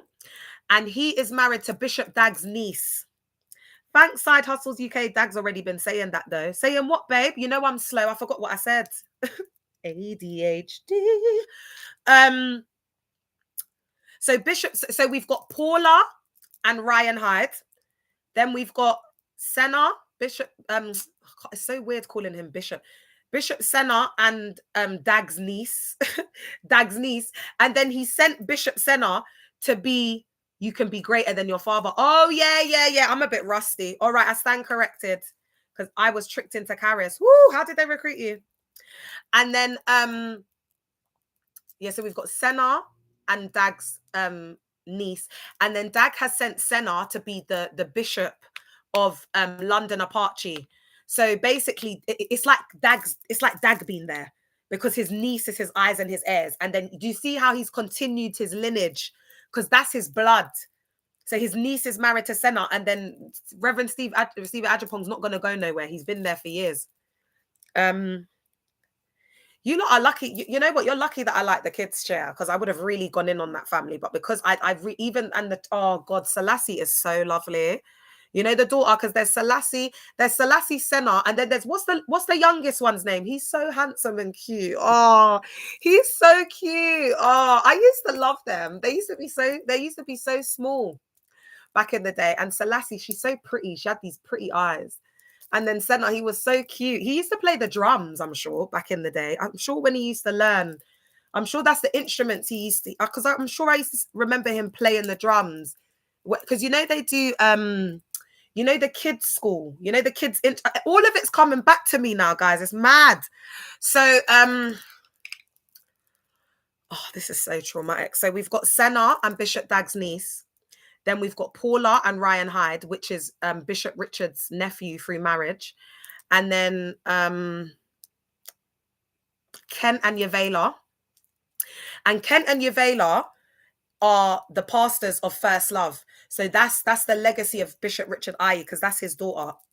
So that carries the Aye legacy dynasty through there. Then you've got Bishop Senna and Dag Eward Mills' niece. So they carry the bloodline and the dynasty through there. And then you've got Paula. Did I do Paula? Who's Paula married? I'm getting bloody confused. They're so culty. Paula and Ryan Hyde. I don't know where the hell they are. I think they're in the UK somewhere. They look happy together though. Paula and Ryan, I don't know where they are. So it continues the legacy from there. So do you see that the next generation, when Dag goes, he's not thinking about souls that are going to heaven. He doesn't give a F about us. He's thinking about the legacy. He's thinking about setting it up for his generations. That's all he cares about. Dag's about dynasty, legacy, buildings to get his family are set. Dag's about generational wealth and building legacy. And to be honest, if you read the 48 Laws of Power like Dag has, then you lot wouldn't be able to be letting him pull the wool over your eyes. That's why for lack of knowledge, our people perish. Thinking about old money, yeah. That's what he is. That's why I said my ex-pastor, Dag Eward Mills, he's a different breed. That's why God put me in there. He's a different breed. That's old money. Like Dag, they don't do flashy cars. That First Lovers, Dag has only started getting flashy from the past few years. Dag's been stacking, building his wealth. The true wealth that Dag has, we will never know. We will never know. Dag might as well be Nigerian. We will never know. The way that brother moves is mad. The way that brother moves is mad. He moves like a colonizer. And his mum, you know, he's half. So he's got a lot of that. He's got a lot of that strong ancestry blood in him. Do you understand? He thinks more like that. Dag sees and thinks more like a whitey man. Yeah, he's definitely... Babe, I believe that Dag's net worth is anywhere between 300 million to $1 billion. It's anywhere from 300 million to $1 billion. Because the way they rinsed us dry back in the day, when it was a cashless society and the pound stretched a lot blood clot more. It was double in America. It was quadruple in Ghana. And my man was buying buildings. Those buildings, he's addicted. He's got like a property portfolio. So it's not only about the money that Dag has as cash flow. It like his disposable income or his net worth or whatever. We also have to factor the buildings in it. The building that they own in London Apache in 2007, because they used to brag about it, like, because you could just tell that Richard came from the village of Ghana. Because he used to say, well, we paid 1.4 million for this building cash. I should have known. I don't know how I missed it.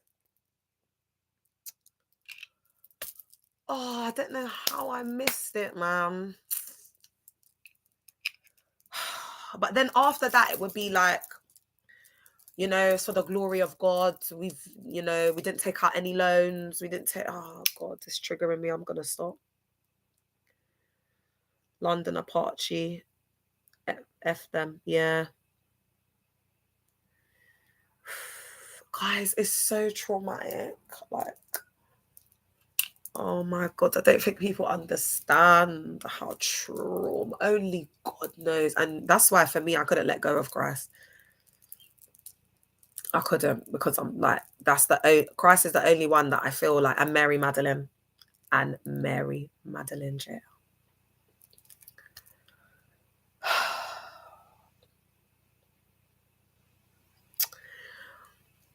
So what my prediction is, I don't want to say prediction actually, because that sounds a little bit strong. I want to say theory because I'm not completely convinced, because a prediction is like something that I predict. So I'm going to take that back and I'm going to say theory, hypotheses. They forced me to baptize myself. We understand everything you're saying. It all makes sense. All right. Thanks, babe. I appreciate that. Guys, I've just been through so much in my life. I've survived so much. And I think I've kind of been oblivious to how much I've survived. And for the first time, I've just taken a step back and I've said, okay, I'm going to be kind to myself. And I think that someone's meant to hear that. Take a deep breath, guys.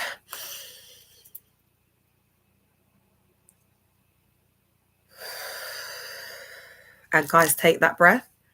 Because if you haven't taken a deep breath, do you know what that just does for your nervous system? But because they prize materialistic things, money, it's very superficial.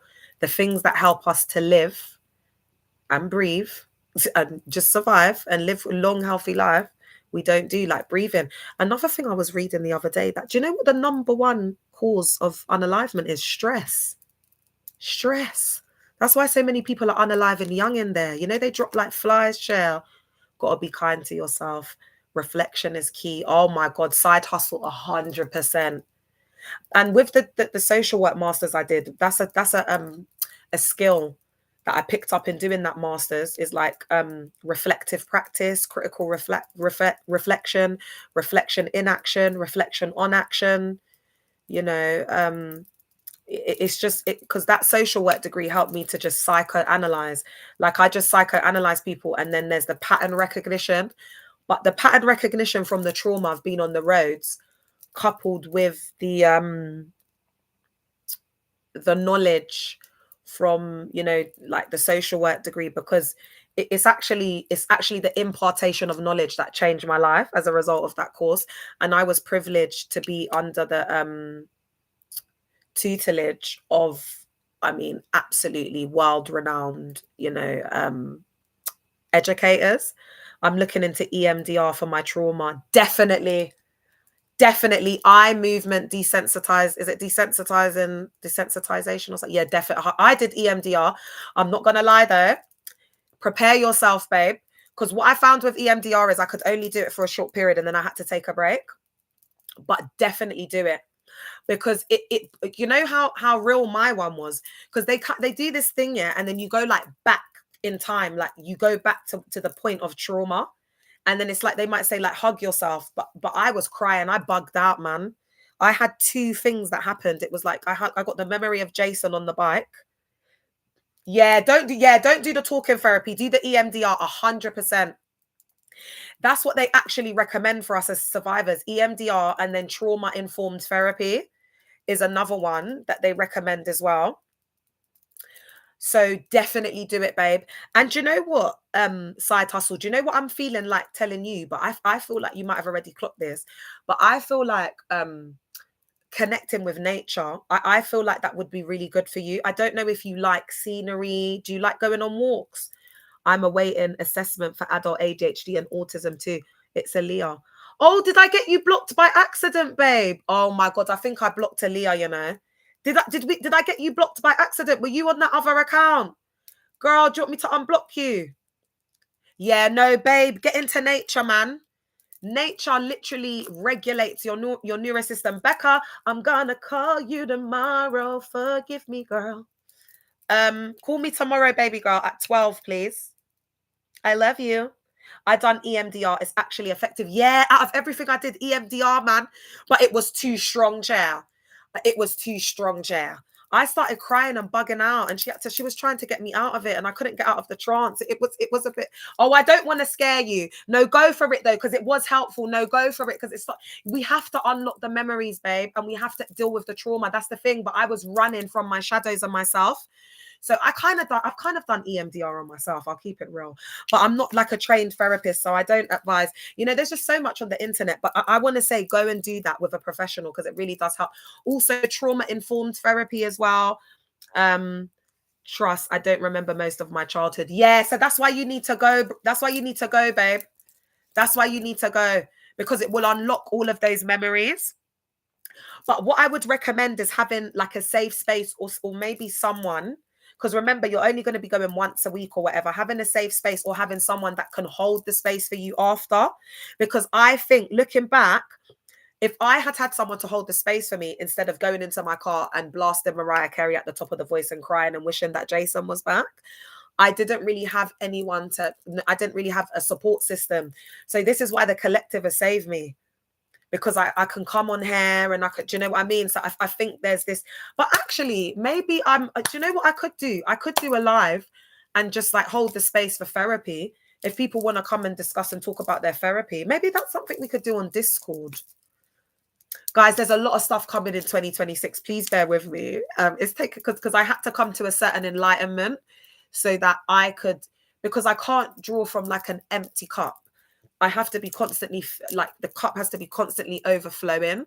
So I've realized that guys, from this period until I'd say like March, this is our preparation phase as a collective. Yeah, because you know we don't work with the Gregorian calendar that was made up by the Romans. That's why August is named after Augustus.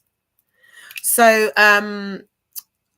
we're doing our year starts in March. That's why at work the new financial year is March. When they're doing up program management and they're looking at quarters, they're working with the year from March to March. That's what makes program management confusing. Yeah, because they changed it all. Guys, the civilizations have changed throughout time. Do you understand what I'm saying? So, girl, you're gonna be here in an hour. I'm leaving the office now. Oh, I don't know, girl. Maybe I might be jail. You sound like me. It's crazy. So we're like, oh, love you, girl. Discuss which therapy is ideal for religious trauma. Okay, I'm going to say EMDR. Do you know what, guys? What I'm going to recommend is do not do Christian counseling. Don't do it to yourself, man. If you do up Christian counseling, I just think that's giving church cult hopping. Because you're never going to get a non-biased, non-judgmental view if you're with a Christian counselor, are you? Because you need someone with non-biased, non-judgmental views. One of like my requirements was like that, you know, guys, I feel like I want a choker. You know, all of a sudden, like I just want to get some chokers chair. You know what I mean? I'm feeling that kind of bohemian. Guys, I'm going into a new era. Have you noticed? I'm going into a new era and I love it for me. As a believer in Christ, I would never.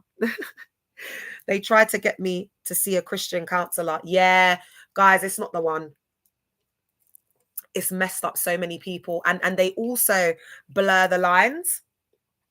And then they try and like invite people to their church. It's just the same pattern. So try and maybe go for someone that isn't a Christian. Yeah.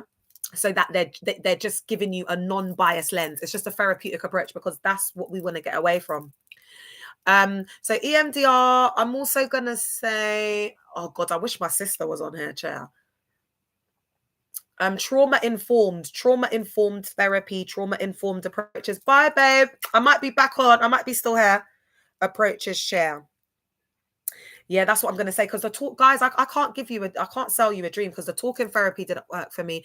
CBT, I think, is better for, like, you know, short-term things. Like if you've got a goal and you want to work towards that goal, you're suffering from depression and anxiety. I think we're dealing with religious trauma. And the UK is a lot more far behind than America. Like in America, I think there's, like, you know, because religious trauma syndrome is more recognized there because of the research. And guys, this is why, as an academic, this is why I don't get drawn into the human fecal matter, because I'm literally an academic. I've got a degree in youth and community work, a first class, and I've got a master's in social work with a distinction, babe. Like, I'm a whole writer. Like, this is why I want to contribute to research. And that's why my book is such a big deal, because there's so much, like, and that's why, guys, I'm looking to get it out in January, but if not, it'll be by March. But I really do want to try and push for Jan, but we'll see how it goes. Either way, it'll be coming out in 2026. That's all I can tell you. But I do want to contribute to that because the area of church cults in the UK is under-researched, it's underdeveloped. There is a huge gap in literature within the scope of church cults. And actually, I coined the term church cults. So this is all of the stuff I'm going to be kind of like, you know, putting in the book. So it's everything that I've done over the past 2 years almost is going to be documented in that book. Is that you, babe? Agree? Is that who I think it is?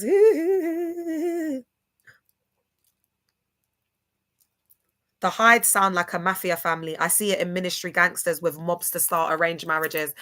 Dennis, I'm quoting you in my book. Did your experience put you off church in general? Because I don't usually answer these questions, but because it's Aaliyah, I will answer it because I know her story. So guys, don't block her because she's an actual survivor. Girl, can you text me? You got me on WhatsApp, innit? It's that Aaliyah, innit? It's the one I'm thinking about, innit? Yeah, Dennis, I like that. Because when I do... Oh, Dennis, are you using that for your book? Let me know, because if you're using it for your book, I'll actually... Because I can actually quote you. I can actually cite you in my book. Because you said you're going to... If you don't want me to use it, it's fine. Let me know, bro. Because I just remembered you're writing your own thing. So let me know if you're going to include that in your book. I won't include it. It's all right, because it's you, I'll answer it.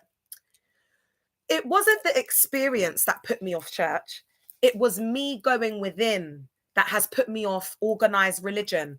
Because as an empowered female and a divine feminine, I'm suppressed. The divine feminine is suppressed in the Bible.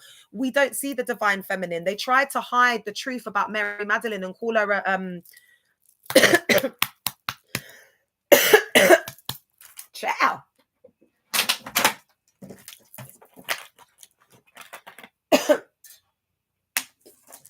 Wow. This throat chakra is clearing, boy. Guys, you know I've been sick for like 2 months. I had to bring out the big bottle of water, you know. I know it's so ghetto, but I'm not here. I wasn't going to pay £3 for 2 bottles of water in Co-op. Sorry. Why are you charging me? When I got to the till, I'm seeing $1.59 for a 1 litre bottle of water. I said, nah, man. It wasn't even $1.59. It was $1.99. And I said to myself, I'm going to have to get 2 bottles of water. Yeah, girl. And I got the kids in it. So I have to get the 2. But you know what, guys? My fridge has a water dispenser, but I don't know how to use it. Lula, you need to help me figure it out. Because you know you're good with that stuff. I ain't got a clue how to get it working because it's got a water dispenser. The water comes out at the front. All right, girl. All right, so let me expose it. So what my theory is, my hypothesis, is that because we're seeing this trend of them appointing like bishops quickly, yeah? Like, for example, Kent got made a bishop. I don't even know if he was a reverend. He got made a bishop and then he was married off to the Availer. I don't think Hyde's a bishop because he's young. He's a baby. I don't know if he's a pastor or something, in it. And then the same with Bishop Senna. He got made a bishop because it's like Dag. He has to be a bishop to be worthy to marry his niece. Do you know how ridiculous that is? That's nepotism. That's dynasty. So, guys, catch the tea. This is exclusive. Guys, this is the time to share the live. If you're from my cult, this is a big one, and I'm going to do content on it. I'm doing the content tomorrow. My hypothesis and theory is that Bishop Allen has been chosen for what is the girl's name? Is it Kyra? Is Yavela's sister Kyra? Is that the right name? It's Kyra, isn't it? Kyra is the younger sister. So Bishop Richard's youngest child, I think it's Kayla. It's Kayla. It's Kayla, isn't it? Oh my God, I'm going to have to call her OG. Guys, is someone on the live who can confirm whether if the girl's name is Kayla? Come on, man. Cult trolls, I know you're in here, man. Don't you want the tea? Is it Kayla her name? I feel like it's Kayla. So, because I've been out of there for ages. So my theory is that they've appointed Alan as a bishop because they're going to hook him up with Kayla. They might even already be beloveds. So if Bishop Allen and Kayla get married, remember you heard it here first. Oh, Dennis said I'm welcome to use it in the book. Oh, thanks, babe. Oh, Dennis. Because you know what? I wanted to add it in the part when I talk about the gangs, but I'm going to quote you. And if by then your book's out, I can cite your book. I can put it in my bibliography. Do you get me, bro? Because I'm going to have like my bibliography with everything. Guys, I'm so excited about this book, man. And the book's already written itself, guys. I just need to go on my WhatsApp because all the things that I come on and talk to you lot about. That's all I'm doing up. I'm just going to put it in the thing. Like, it's not, it's all, sis, Kika. All right, baby girl. I'll see you when you get back, my love. All right, let me give you a few more bits before I go in it. Guys, the kids are with their daddy tomorrow. Put a record on. So you'll see me on live a little bit more. But guys, I've got a lot of guys. I'm in the lab. This week I'm in the lab. So you might not see me on as much, but you better just know your girl is in the lab. Mixing up, cooking, whipping. I'm in the kitchen, B. Are you all right? I'm in the kitchen. In the words of Gucci Mane. Well, he said, get out of my kitchen. But I'm saying I'm in the kitchen, baby. Oh, I love them Gucci Mane days. Oh my God, guys, I grew up in the Gucci Mane days. Do you lot? Oh my God, that woman's mad him up in it. I don't know what she's done to him, chair. People who aren't from the Gucci Mane era, they won't get it. Oh my God, Gucci Mane is Gucci's Gucci because he's Gucci. Do you know what I mean? Like, what, like, who's this, bro? Like, oh my God, I don't think you understand. I had such a big crush. I had a big crush on Gucci and I had a big crush on Birdman. And I'm not going to lie, I had God, oh God, that's why I like the Tugs. It was so bad. That era of hip hop was so bad. You know what? It was that era of hip hop that got me in trouble. I'm not going to lie, because I had a crush on like Nas and Mobb Deep. I went like a normal girl. And DMX. I like the Tugs, what I'm saying? The music. And I was like, I used to watch it as a little girl. So as I started getting older and I started seeing the mandem and like, obviously they're feeling your girl. And I'm like, oh my God, it's like a real life DMX, man. It's like a real life Gucci, babe. Oh my God, I was dealing with one guy from South Kilburn back in the day. He's unalive now. Yeah, he's unalive. I couldn't believe it. Anyway, he gave like Gucci vibes. Yeah, he was fine though. Oh my God. It was just because his brethren was more fine than him. So it was like, I had to go for him, man. Guys, I was a real hot gal back in the day, Oh my God. Guys, I don't think you understand. I was a real hot gal back in the day, Lord God. And I was just so used to it. I didn't even know. Do you know what I mean? It was just because I became a pick-me when I was in the cult and I had to like find myself again. So as I found myself again, I was like, oh my God, I'm that girl. You know what I mean? And that's literally what will happen, guys. Like, guys, remind me that I can't stand up, yeah, because I'm not wearing my pennies on. So please don't let me get up. Somebody stop me. Do you not remember Jim Carrey? Oh my God, I love Jim Carrey. That was like my childhood. Do you know what I mean? Like the mask. Somebody stop me. And Ace Ventura. And what was the other one? What was that other one that he did up? Come on, man. The one when he gets in the boat. Oh, Truman Show. Truman Show. That's how it feels like when you're in a cult. But do you know what the crazy thing is? We are in the Truman Show because we're in the Matrix. So that's why you know how everyone's feeling now. Okay, this is how I feel like I'm meant to describe it to y'all. You see how everyone's feeling now, where we feel trapped in this planet against our will. We're clocking that there's some elitist force that's like maybe siphoning our energy, or we don't know. We're trying to figure out what's going on, but we know something's up. At this point, because technology has advanced so much, we're getting closer to the truth, I believe, and we know something's up. I feel like maybe not in my generation, actually, we might find the truth. Why was I saying this? What was my point? Where was I going? Yeah. So that feeling where everyone's feeling caged, they don't want to be here anymore. That's how you feel when you're in a church cult. And you have to hide the feelings because they're indoctrinating you, like making you not realize your true emotions and making you dictating to you how you feel. And the ministry is for the sake of Christ. And that's why their organs start to unalive. That's why they get sick. They're always tired. They're skinny. Sometimes they're either too thin or too large because they're either comfort eating or they're not eating because it's so stressful. He teaches us how to wake up from the matrix. Who? Jesus. Yes. Oh man, I have to do it. Can someone pin that, please? Someone has to pin that for me, chair.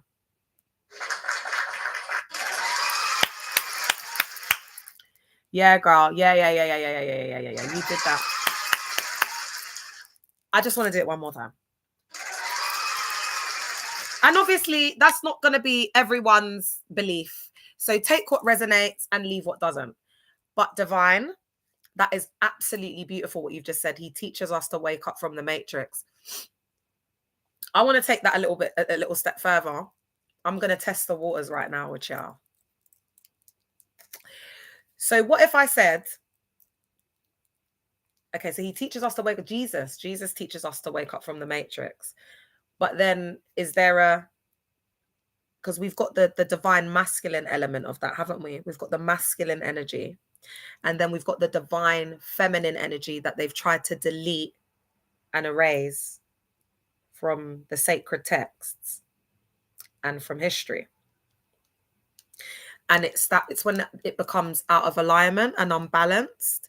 And this is why we're seeing all of the stuff in the world. But guys, how is this feeling? Let me know in the comments, please, because I am going into more esoteric knowledge, hidden esoteric knowledge. And what I'm going to say is at this moment, I'm not identifying myself as a Gnostic. I'm not. That's not what I'm trying to do. Because although I understand with Gnosticism that, and I'm still searching, I'm still seeking, it is an individual experience. So it's not really about, like congregating and having these, oh, does that resonate? Do you believe it too, Lula? Big you up, man. I'm still looking into this, but one thing I will tell you is that what I'm learning and what I'm drawing from the well within, I'm seeing that there's a mirror there with Gnosticism. Gnosticism resonates more with me than Christianity. It definitely resonates more because I'm not giving up Jesus Christ. So how it happened is after I came out of the church and I realized it's all BS and but I realized someone was asking me this before. I had to separate the two. So I realized, oh, Aaliyah's gone now. Oh, I'm going to send this to her, the YouTube. I realized that Jesus Christ is separate from the church. That's like one perspective, but there are other perspectives. So you don't have to feel like, oh, I have to let go of Jesus. You can still seek. That's why he says to seek and you shall find, knock and he shall open. This is what he's talking about, guys. It's hidden in the parables. They don't get it. They don't get it because you have to go through certain tests and trials and whatever for it to then be revealed to you through the Holy Spirit. Do you understand what I'm saying? But it's a very individual process. So this is when because you can get to the level of ascension, like a lot of people did, you see their stories in the Bible and whatever, to the point where God now starts to reveal certain hidden truths. I'm going to say gnosis, because the whole ideology around gnosis, what I've read, I just read a little bit last night, is it's unlocking the hidden secret knowledge from within. And that's also that ancestral lineage as well, from the wisdom that's been passed down. And for those of you that want to take a little bit of a deeper dive, I don't know if I'm going to pronounce this right, so you lot who are more woke than me, don't laugh, but is it the Akashic records? If this resonates, I would say to put into TikTok Akashic records. If you just put in it, just try and spell it how it sounds. I think it's Ashaki. Have you ever seen that film Stigmata from the 90s? No. What's it about, girl? So again, what I love about Gnosticism is that it includes the gospel of Mary Magdalene. And again, like why she really resonates with me is that her voice was silenced. She was they tried to erase her and rewrite her out of history. It resonates because, and they also tried to label her as, you know, a schmegs worker, which she wasn't. And it would have been fine if she was, but it just wasn't the truth. There's actually, like, when you dig really deep, there's actually, I don't know how to say it, but I think as, you know, like as things have developed, I don't know if what would it be? It's not archaeology, but maybe it does include that. There's evidence to suggest that she was like, you know, like from like a rich family, or she had like royal lineage or something like that.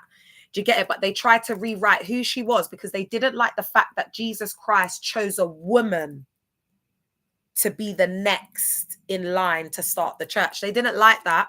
So they erased it. They deleted her. She had to flee to France, apparently. That's why I went to Marseille on my pilgrimage. So do you see that Gnosticism is a completely different doctrine compared to Christianity? It sounds like a completely different religion. However, they were worshipping Gnosticism for 300 years before Constantine came in the cut and had that vision and whatever. And then bloody well started unaliving all the people that used to worship temples and goddesses and all that, and saying that they had to be Christian. And guys, do you want to know the most sinister part about this? Constantine actually got baptized on his unalivement bed, and it said that it was customary. It was that was common practice and customary with the monarchs of the day, because it was like they got to live their life, like, so basically they could just sin and do whatever they were doing up, and then they were cleansed of their sins. But he was supposed to be baptized in the River Jordan or something, but he got ill, so he couldn't do you know what I mean? So there's a lot of corruption, man. There's a lot of corruption. A lot of corruption. So I would say, like, as we're going into this, you know, I mean, guys, you know, one thing that I said is I'm going to take people on this healing journey with me if they want. It's got to the point in my life where I don't really know where I'm going. I don't really have a clue. I don't know where I'm going, but I do believe I'm going through some sort of ascension where I think that things are going to be revealed to me a little bit more, but I feel like a lot more survivors are here. And what I want to say to you and myself is we don't need to have all the answers, because that's what religion does. Remember, now this is spirituality. This is a personal relationship with Christ or with yourself or whoever. Yeah, because remember, you got to take what resonates and leave what doesn't, share. Because I might say the Holy Spirit, but you might believe in something. You might believe in something else. It's the ideology and the concept that you're taking.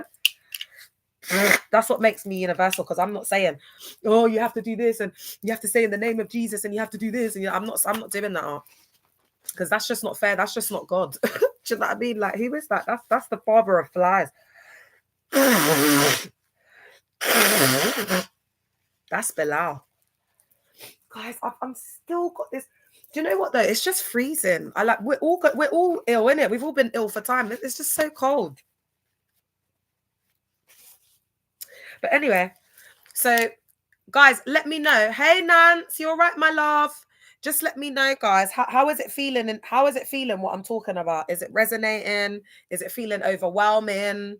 Is it like, tell me how it's feeling in the comments. All right, let's do a little bit around the scriptures that they misuse, yeah?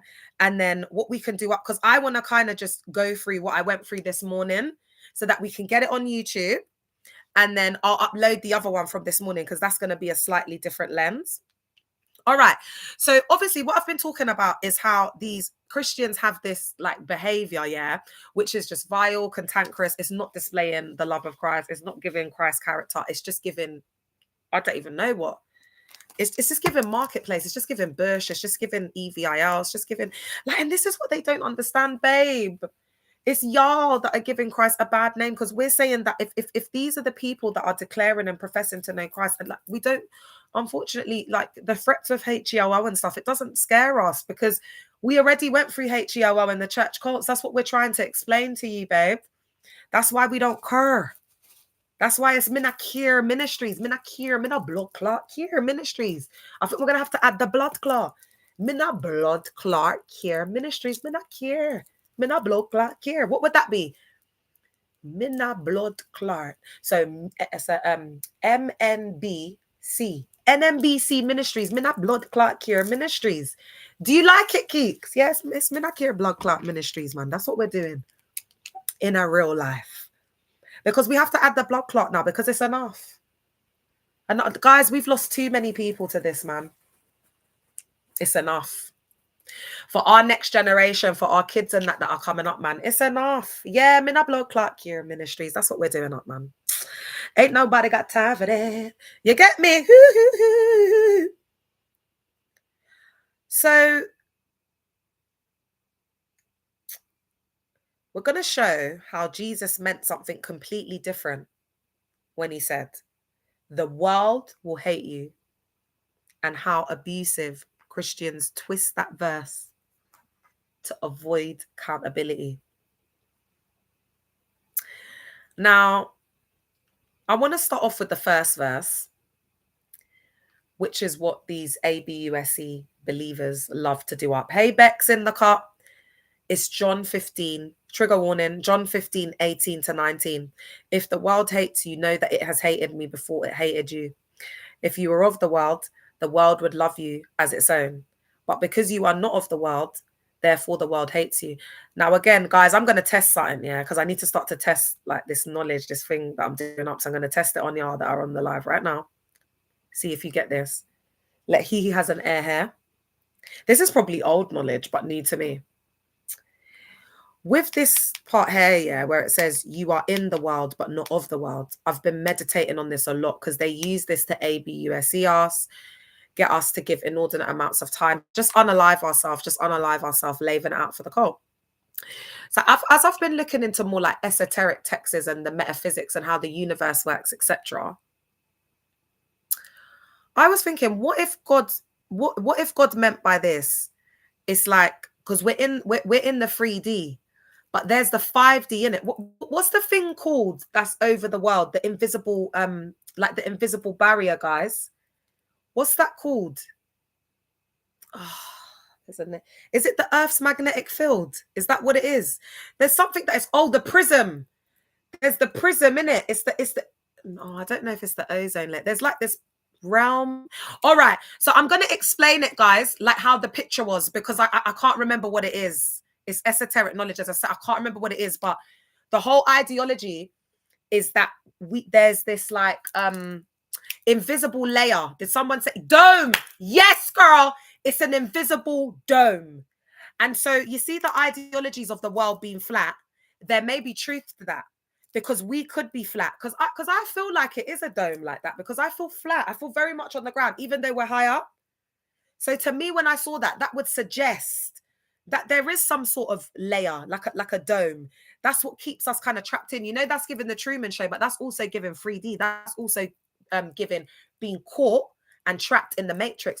Also, I saw the other day that in the old school maps, like the ones from like, you know, like from back in the day, they call it like, it's called the land of Jesus. The world is called the land of Jesus, and they've taken it out.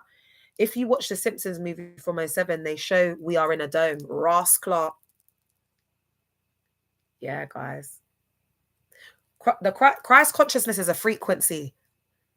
That's why they're not at that frequency, so they don't behave like that. You have to tune into the frequency to be able to, you know. But they're not tuned or tapped in, so they just use like regurgitated slurs and tones and just like scriptures. They're unalived. Got a lot of movies to watch. Yeah, we do. Yeah, they're just unalived.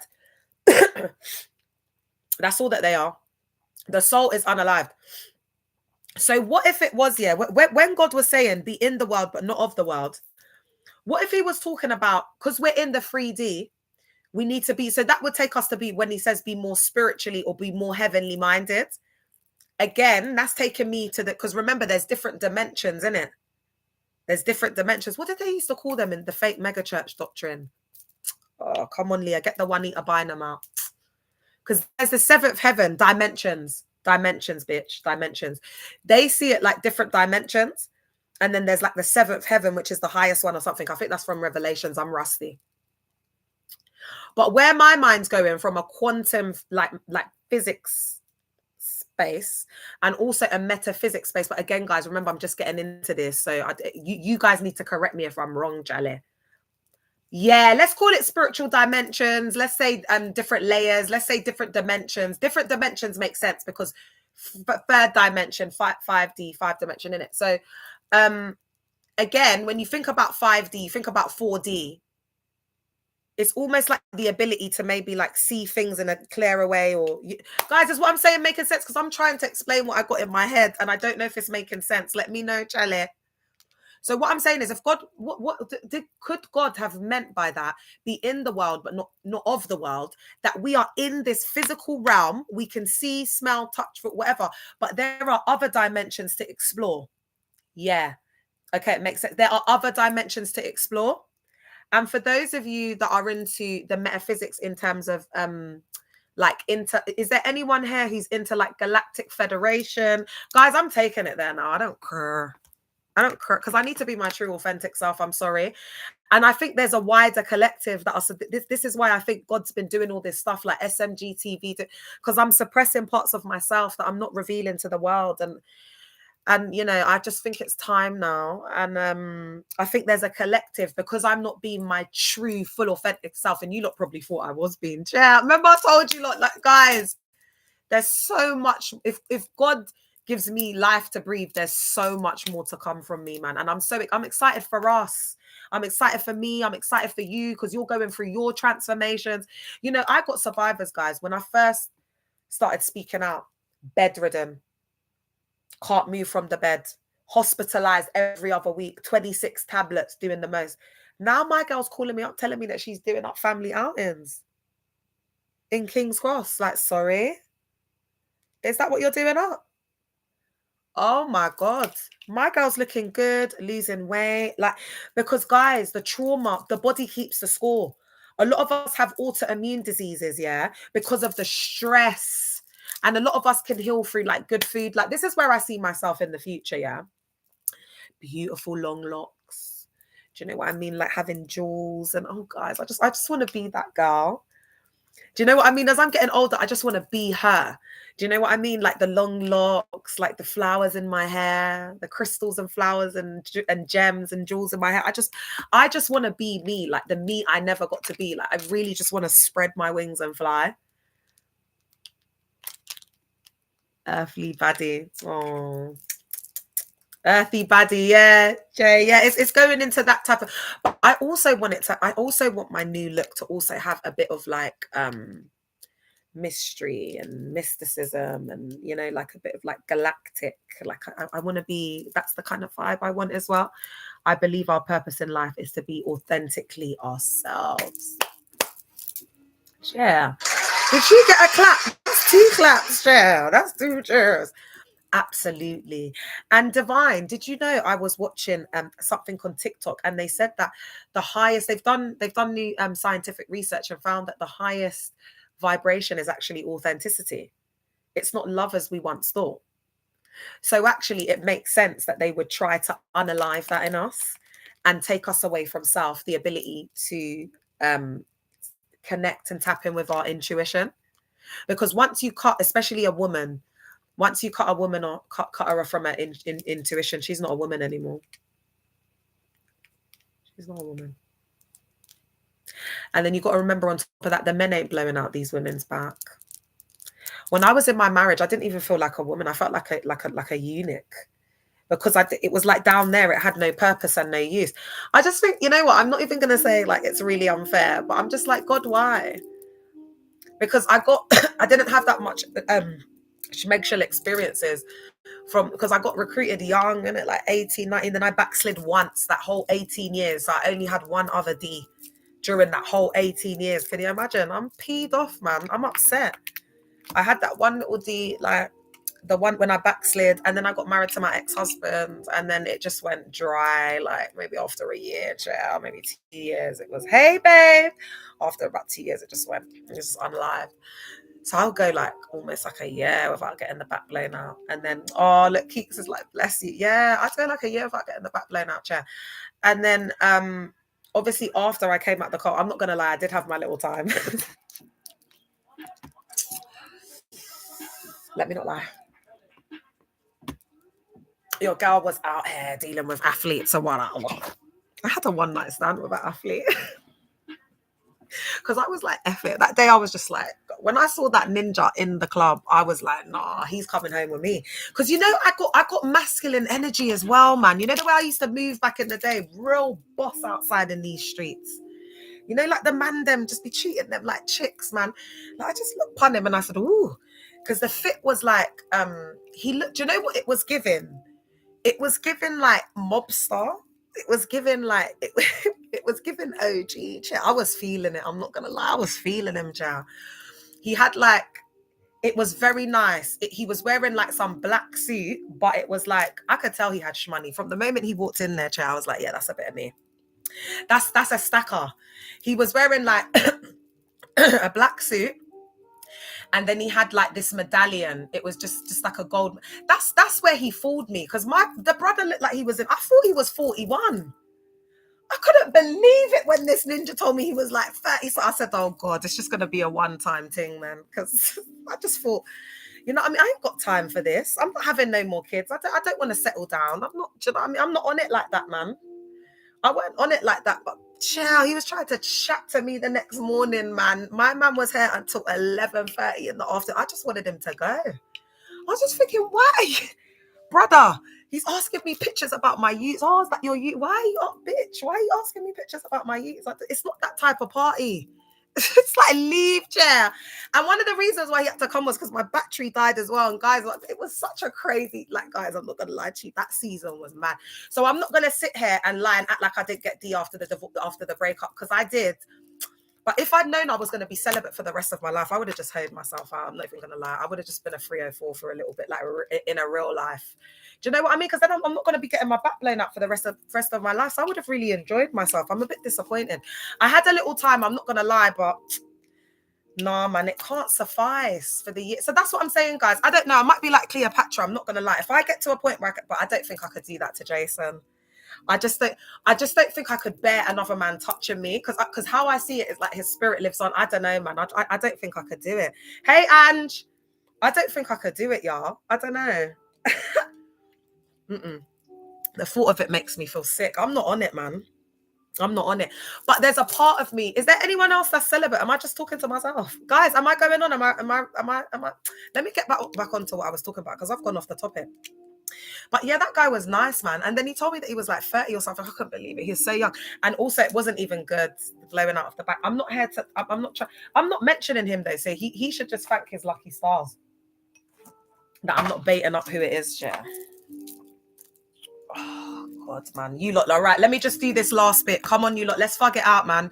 Come on. Instagram, I'm going to have to go. No one's there anyway. I'm not like these crazy pastors. You know, there's this pastor, yeah. He's on TikTok live every day, guys. And he sits there, yeah. And he preaches like to TikTok like he's got like 500 people on there. And sometimes I did a post on him. Do you remember on this account? Guys, every time I go in, yeah, it looks like he's preaching to about 500 people. When you go into his live, it's like no one. It's like zero. God. Yeah. How can you be in there, chair? Miss CHM in the car. How can you be in there, chair? Like my man's preaching a powerful sermon, like he's preaching to a convention, and then you go in there and there's no one there, doggy. And then when we say that you have religious psychosis, you're telling us that we're saying everyone's got religious psychosis, babe. My Instagram, I love you. The rest will be on YouTube. We're just like, babe, if people were knocking on people's doors and saying, oh, can I give you this crystal? Or on the street saying, can I give you this crystal? Can I give you a reading? Can I do it? Like, what? Why is it any different? Because you think that your religions, but everyone does, babe. Everyone thinks that they found the right God. Everyone thinks that what they're saying is right. Don't you get it? Like, we're seeing it clearer in 2026. Like, yes, everyone has the free will to believe in the God that they need to amend that, right, man? That's gonna, do you know, if they amend that, that's gonna be life changing for us, because I think it should be like you have your own individual right to believe in whatever you believe in, but you do not have the right to enforce and encroach your beliefs onto others. So then from there, we don't need them on the streets. We don't need them doing, like, if people want to come church, they'll come to you, babe. They know where to find you. Do you know what I'm saying? Like, people know it's too much. They need to put sanctions in there, man, because it's just too much. It's so, and what happens to the survivors like us when we get triggered? Half of the people don't even want to see them on the streets. That's the thing. It's crazy. It's like, why do you want to keep doing it if you're not getting that reception? Most of the people that come there, it's that they might as well, do you know what? They might as well I think they should just go to A&E, go and get some people off the ward, because most of the people are people who have been like in and out, sectioned in and out, had histories like that, histories of mental health. Those are the people that they've got, the main people they've got in these spaces. So they might as well just go there. But isn't it funny that they've got the people from the hospital with all of these mental health? And that's why they use all the reverse psychology, the dark psychology and everything, because they got to fool people into thinking that they've been saved. And that's why God's exposing it, because he's trying to give people a chance to get out. All the gal them like Danny, that's why I said to you, I'm not here to save them, because gal them like Danny, that type of EVIL, she needs to be there. She needs to have a personal prophet that's a daddy. Do you know what I'm saying? Because it's too much. These are the type of gal them that you find in these spaces. Could you imagine Danny, yeah? Could you imagine Danny 7 years from now, washed up with a baby outside the marriage, then she's in the church serving God. She's now found a church to serve God. And she's there policing all the guys. Oh, that's a nice skirt that you got, a bit tight, because now she doesn't have that figure. Because you know, some of them, when they have babies, they can't snap back. So I've seen a lot of women in the church court, when they have figures like that, some of them just spread out. They just sprawl out. That's what we say back home. They get sprawl out. Kiko, are you here? They're spread out. You get me? And it's sad though, because that's what happened to me, man. I'm not trying to put women down, but I'm just saying, that's why you have to humble yourself. Yeah, in it, Keeks, that's why you have to humble yourself, because I don't know why gal like that have their name in my mouth. I've had my kids. You know, if I wanted to be EVIL, I could have said something over her, you know, when it came to do with kids, things like that, because I've had my kids. I'm not having any more kids. I don't want to have any more kids. So that's why I'm saying, like, she's a lot more vulnerable than me spiritually, because I'm a lot further than her in the 5D, in the 3D. That's why you don't come for some, because we're not on the same level. That's the issue. That's the problem. And that's why, for lack of knowledge, our people perish. It's deep. I haven't even human fecal matter done this girl. Now she's looking crazy in these streets. Like, her whole page is about me. It's mad. It's like, how you can't see that. And this is what it is, guys. Like, the mental health is real. The religious psychosis is real. The cognitive dissonance is real. The delusion is real. It's really real in real life, in real time. Because that gal right there, that's God showing us how bad it is. Because she genuinely thinks, like, she thinks she's got a real collective. Like, she thinks she's got a real collective, like, she's doing what I'm doing, she's coming for me, but Micah, in her psyche, like, she really believes that. She's completely lost it. And that's what happens. Because you can't come against someone like me. You'll be consumed by obsession, and because you'll be consumed by your obsession and jealousy. Because that's what's put on you now. You're obsessed with me. Why you so obsessed with me? I just wanna know. You know, you can't stop looking. That kind of thing drives you crazy. So what Dami's going through at the moment is like what church cult survivors deal with, because she came for me. Oh, you cult survivors. So what she's going through is the same thing. You know, like when we come out and we're like, we're researching everything, we're overthinking everything. That's what's happening to her at the moment. Anxiety, this, that. Hey, Lauren, you get me? That's what it is. I know that's what it is. So you got to be grounded and anchored in Christ to make it, boy. When the floods come in, but the difference is she's not going to get a flood. She'll get a tsunami, because that's what I'm on. Tsunami, baby. You know when the tectonic plates start. You know who taught me that? My daughter, my 8-year-old, gonna turn 9-year-old daughter, and my 11-year-old daughter taught me, because you know God speaks through kids. So my daughter's very intuitive. She's spiritually gifted. You know, my youngest, guys, remember I taught oh my God, like the eldest one is like the genius. She's just genius. Like she doesn't even try because she's so smart. But I don't push her because I know she's a genius. She's gifted. So I don't push her because I think that's where people can go wrong, and then they push their kids too much. But my youngest one, oh my God, she's spiritually gifted, man. And she was kept talking about this tsunami. Like she'll be sitting there and then just randomly say things, and so I take it seriously. Like God really moves through the little one. So she started talking to me and saying, "Mummy, tsunami." I'm like, "Baby, why are you saying that, girl?" So she kept going on about it. So I was like, "Oh," I was like to my eldest daughter, "Show me like a picture of a tsunami," because I didn't even know what it was. So guys, Google on your phone right now what a tsunami is, and you'll see it. I was shocked. It's like when the sea rises. You know, like when God parted the Red Sea. That's like the tsunami, you know. And then it comes over. Yeah, she is an old soul. Yeah, she is. Guys, when I saw it, I was just like, that's what I do. I'll visualize my enemies in the tsunami, getting swallowed up in the tsunami. Like, that's not like us just, that's in the 5D. That's what we're seeing in the 5D. That's what we're putting the intentions. You get me? Guys, I've been playing with them in the other realms, man. Just like you want to play with me, baby. Because I got gnosis, I got esoteric knowledge. That's what I keep telling you, 304s. So I don't know why you try me. All right. And do you know what I find so funny? And that's why, you know, like people that they judge like spiritualists and mystics and stuff, you know, like when they come for them and they're like doing all their scriptures and stuff, and you're just laughing. It's just because it's a joke. Because once you've been in that system and then you've come out and you've deconstructed and deprogrammed and you've really gone deep, like in the knowledge and that, and then you just look at them, it's just, do you know what? And people have just been getting on with their lives and just leaving them to it. But I think at a point we're seeing that it's now affecting wider society because we've let it go for so long and just left them to it. Now we're realizing that it's affecting wider society. It's contaminating our society. So now more people are like taking a stand and saying, no, we don't want religion. That's what's happening, chair. It's a new world. It's a new day. We're going into the new earth. And the evil ones are getting left behind. All right. So they weaponized this claim that, you know, like they hated Jesus, we're in the world, not after all of that malarkey. If you criticize us, we are holy. If you expose abuse, you are attacking God's anointed. God will build his church and the gates of hell shall not prevail against it. Your pastor's a rapist. God will build his church. It will not prevail against. You know, your pastor has a mistress and she's my friend. Like I'm working with her.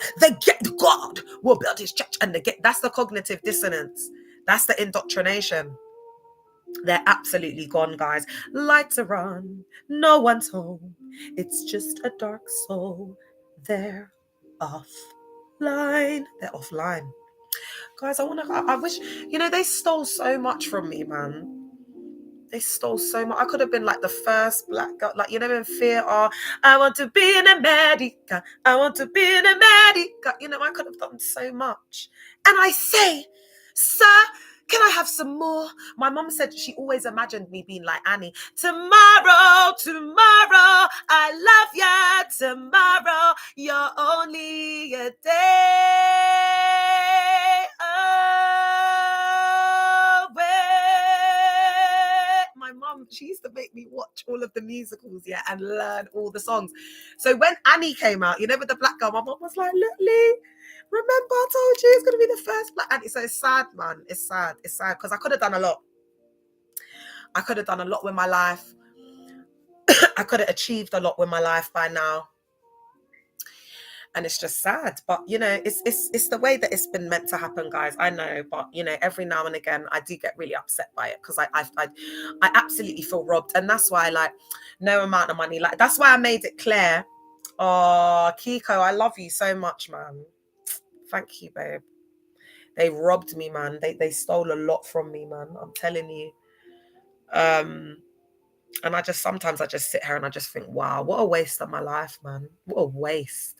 Like, so much talent, like, just wasted, because they indoctrinate you to use your talent, like, they got that scripture that they take well out of context about the parable of the talent. I'm not even getting into it, because if you know parable of the talents, I could tell you the scripture right now, and then I could break it down to you. I could preach a 3-hour sermon just on the parable of the talents, just on the parable, guys. Not even for 3 hours. I could do a camp just on the parable of the talents. I could do a 3-day camp. And you know how these camps work? It's 24 hours, you know, we don't get no break. So that's 3 days straight just on the parable of the talents. I could do a camp for 3 days straight on the parable of the talents. That's how deep it is. That's how much they used the parable of the talents on us to get us to go so hard that we nearly unalived ourselves. That's why I've got chronic health issues. I'm lit, fine, and sexy, but I can't be out there like that because I live with bloody chronic kidney disease. I can have a little one night. But when I have that one night and I'm on the town, you best know I make the most of it, chair. Because I've got on my body, I can't be out all night, like doing up what I was doing up before. Because guys, when I was outside in these streets, in the clubs, shisha clubs, all the whatever I was doing up, I'm not gonna lie, I was completely disassociated. So I weren't feeling nothing. I didn't feel. So that's why I say it is a bit dangerous. I don't judge the gal them in the club and saying, oh, they're jezzies, they're this and that. I'm not saying that, but I'm just saying them gal there do have a lot of trauma and they are running from themselves. And I want to let you know that the nightclubs are like, especially like, you know, the top nightclubs and stuff, a lot of the time, that's where them gal them, they're working the clubs and like Mayfair. So because you have to remember, I came on the scene and I was just naive and they loved my innocence. Oh my God. Because even though I was like 30, whatever, I acted young, you know, because I was in the cult. I was more like a 19-year-old. You get what I'm saying? They love that. They love the young gal them. We're definitely outside soon. Yes, girl, 100%. 100, girl. So I'm more like younger. Do you know what I'm saying? So the older man them and then the uncles, the older man them were getting me. And, you know, it was like they were with a 19-year-old feeling young and alive and fresh. I was even getting it cracking and popping more than the young 20. Are you all right? Babes, guys, you would have been proud of me. I was outside in these streets. It wasn't even a competition. It was not. Guys, I was inundated. I said, I got to get out of these streets. Because if I don't get out of these streets, I'm going to just turn into a 304 chair. So I had to leave it. Nah, man, it was too much. And these were fine brothers. These were rich. They were so filthy rich, man. Oh my God. It was such a good time to be alive. I'm not going to lie. I'm glad I had that time. I get why God gave me that time now because I'm going to be celibate and I'm focusing on the movement. I did have a good time, but I'm not going to lie. I wish there were times where I could have done things that, looking back now, if I'd known it was going to be this now, it would have been that then. You know them ones. I don't think I would have had so much integrity and morals. Yeah. I just would have been outside in these streets. I'm not even going to lie to you. Booked, paid and busy. Booked, paid and busy. That's what I would have been doing up. Anyway, guys, I digress. Oh, hey, Tony. How are you, girl? What you telling me? Oh, you know, I just say it as it is. I ain't got time telling you. This is my true, authentic self. I'm not, do you know what I mean? You know, it's just this, but my sister, my sister's been watching her sister OG from back in the day. Are you mad? I feel sorry for my sister though, because my sister couldn't walk in these streets, chair. I used to drag her off the street. I used to be like, you're not a 304. Do you know what I mean? Because I was a real gangster outside in these streets, you know. I was like, nah, you can't be like that. Do you know what I mean? Because no one can chat to me. She had to go off ends. She couldn't do nothing in the ends, chair. She had to go off ends.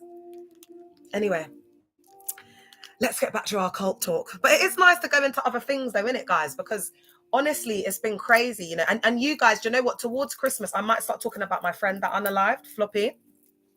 Because I'm not going to say now because there's too many eyes and ears. But It's just around this season of Christmas, you know. And I'm gonna go and meet up with my boy as well, my West London ninja. You're going Ghana next week. Wow, tell Dag I said hi. I need to go Ghana, man, because I just need, but the only thing is I'm celibate now, so that plan's not going to work, but God has made a way. Because guys, I don't think you understand. That's why I think God had to bring me out of that sprinkle mindset. I'm not going to lie, because I was having enough. Yeah, floppy. Yeah, I was having enough at that point, and I was like, do you know what? I just want to go and get a diplomat, or just try and go to Ghana and just place myself where I could possibly see the president. Because, you know, they see me as a whitey. All I have to do is just get dressed up and just go in and speak like this and go to the bar. I'll get in anywhere in Ghana. I'll get into, you know, like where royals go. That's what I'd be doing up in Ghana, because I can get into the good places, Mayfair, this, that, in London. This is like the fashion capital of the world. So if I can get into Mayfair, Knightsborough, easy, piece of piss. Like, imagine in Ghana, like what I'm going to be doing up. So I was just going to go there and just try and get with the president. Do you know them ones? So I could be in charge. Because, guys, you know what I was thinking today? I was like, oh my God, you know, like the Cleopatras of these world, and like, you know, beautiful, intelligent women, like they're like icons. Do you know, like there's women that have had more power throughout the ages of being like courtiers or like mistresses for like, you know, kings of the ages and things like that. They never get it twisted, man. They've just been lying for years and years. That's why they want to suppress the women. Because whenever, like, that's what I clocked. That's why I think they went on the witch hunt and unalived a lot of beautiful, like, smart women and branded them as witches. That's why I feel like there's a lot of that witch thing in the Bible, because I think a lot of leaders and kings clocked that the beautiful, intelligent, like the woman that they class as the witch is always the downfall of the man. I just cracked it.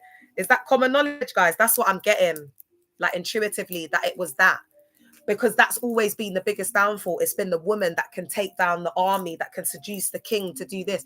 When you look back in the Bible, they've kind of told on themselves. Because look at JL. That's why I go by Leah JL. I've got another account called Leah JL, yeah.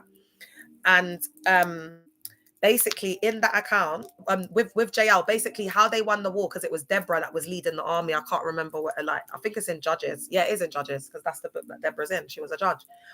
And she got the peg and in the captain in the tent, but it suggests in the sacred text that she would have had to like really given him a good seeing to, like, got her back blown out differently to put him to bed, to bed, to bed. Where's my ladies that can put him to bed, to bed, to bed? Where's all my ladies that can give the man them that good night's sleep? Because, you know, even just stuff like that, do you know, guys, do you know how many men, especially ladies, get your pen and paper out, you know, especially wealthy men, yeah, like one thing that they really struggle with is getting a good sleep. Share Kiko in the cup. One thing that they struggle with is getting a good sleep.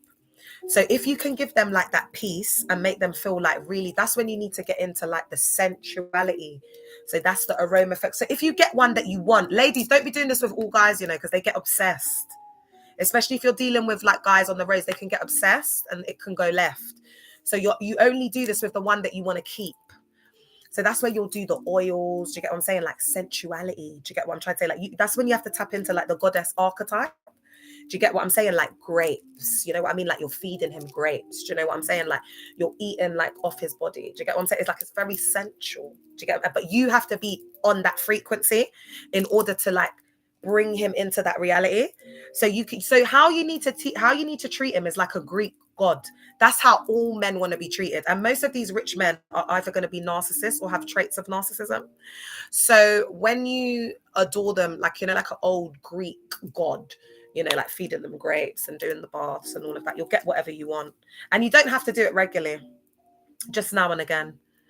Babe, faux locks would suit you so well. All right, I'm doing it now because I wanted to do faux locks. It's just going to take me so long. Oh, I thought you were supposed to use vegetable oil. Tony Lee, what are you talking about? She's trolling me. What are you talking about with the body? All right, I'm going to do it. That's a sign, I think. Yeah, I'm going to do it. Oh, guys, this has been such a nice live, isn't it? It's been a while since we've had a little long one like this, isn't it? Because, guys, I've had to prioritize these kids, man. They've been on to me, yeah. And my kids, I've spoiled them because, you know, when I was in the cult, I overcompensated because I weren't there. My sister, who's on here, putting the laughing faces, she was like a sister wife. Oh, Kiko. I love Kiko, man. Look at Lucia. Look, Tony, do you know what, yeah? Tony was like a sister wife, but I don't want to finger. But Tony was like a sister wife, so she was like basically my youngest daughter. Yeah, when I say to her, "Oh, darling, who would you rather live with, mommy or daddy?" Auntie Tony Lee, Auntie Tony.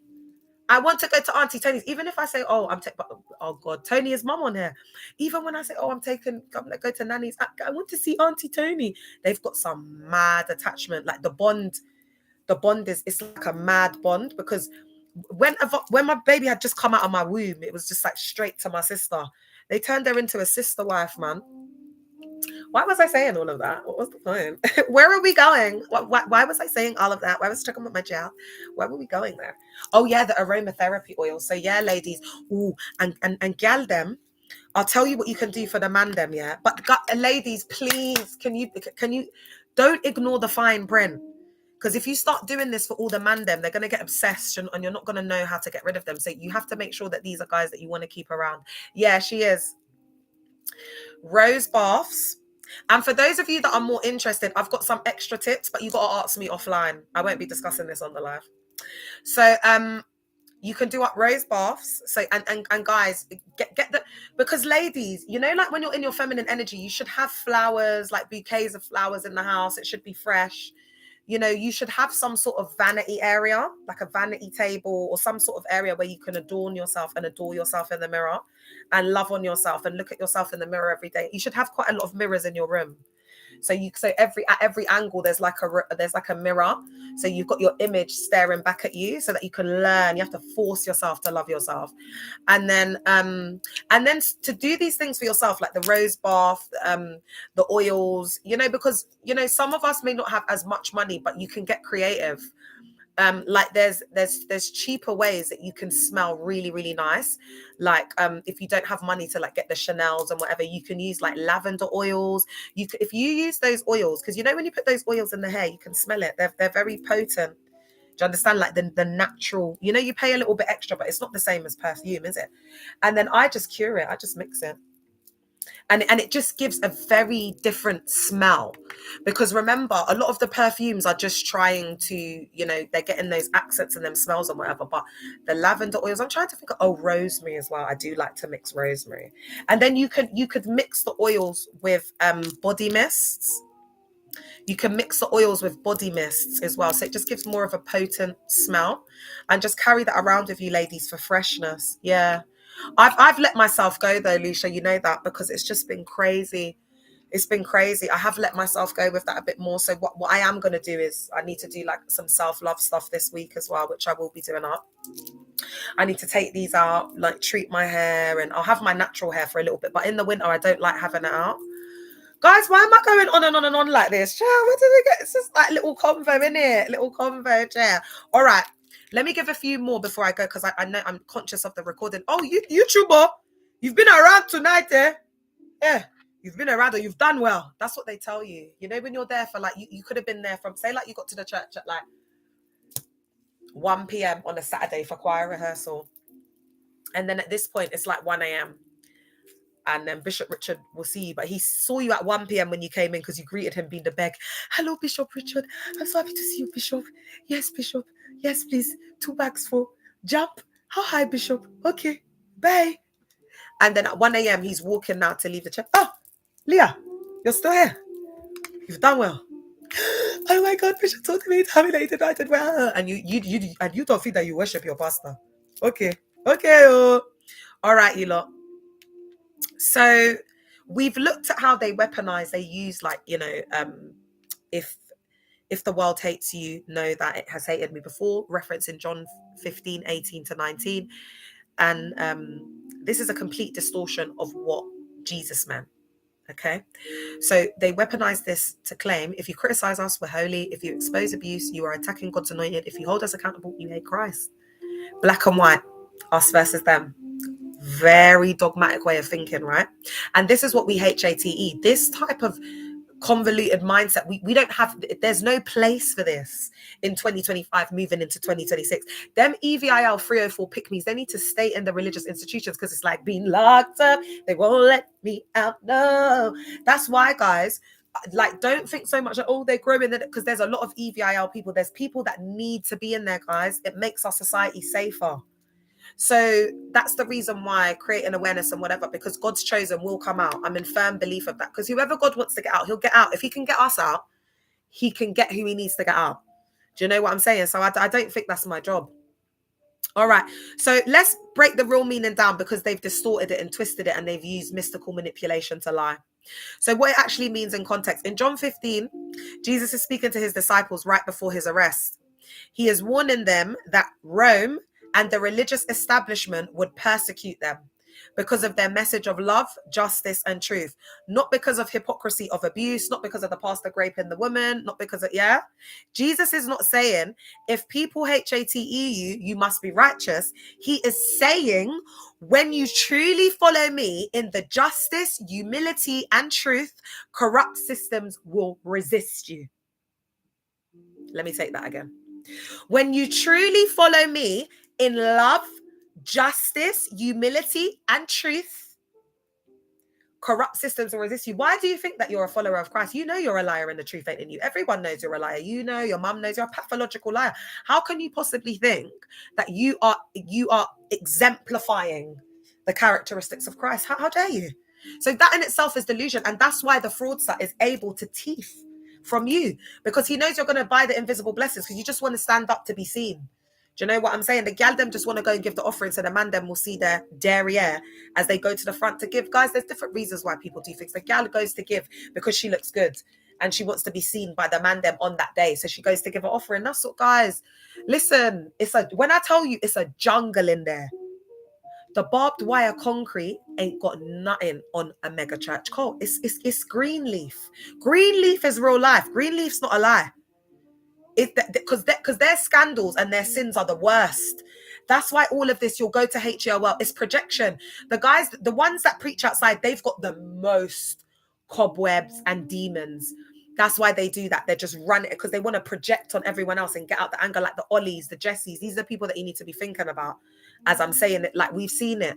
But guys, I will do content on this, on if they hated you, because I think this is really important to get some of this narrative out there, because they use that a lot. So I think if I can put some good content out, really putting it into context, because religion, it separates to divide to conquer.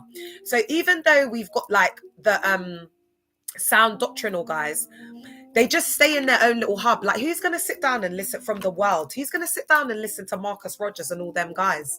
Again, the way they package thing within Christendom is very much for them.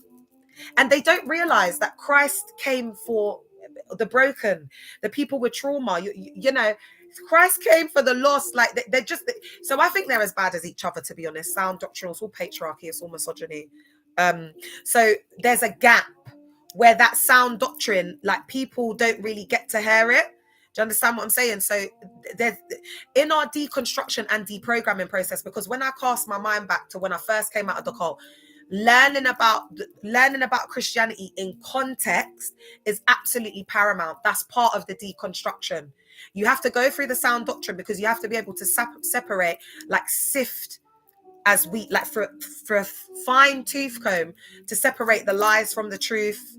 You know what I'm saying? You have to learn things in context. So that's where you go to, like, the apology.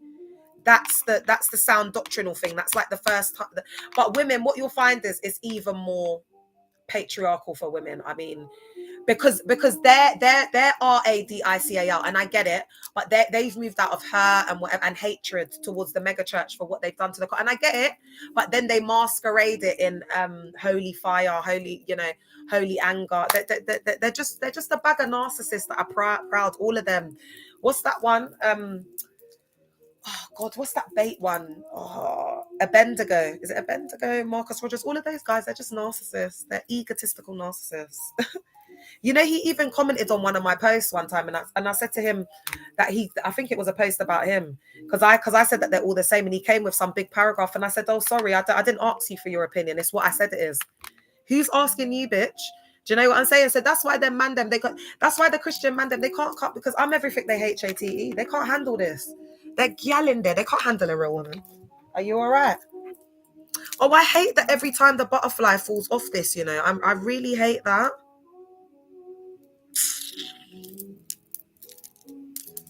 Oh, but I can put it back on. I'm being extra.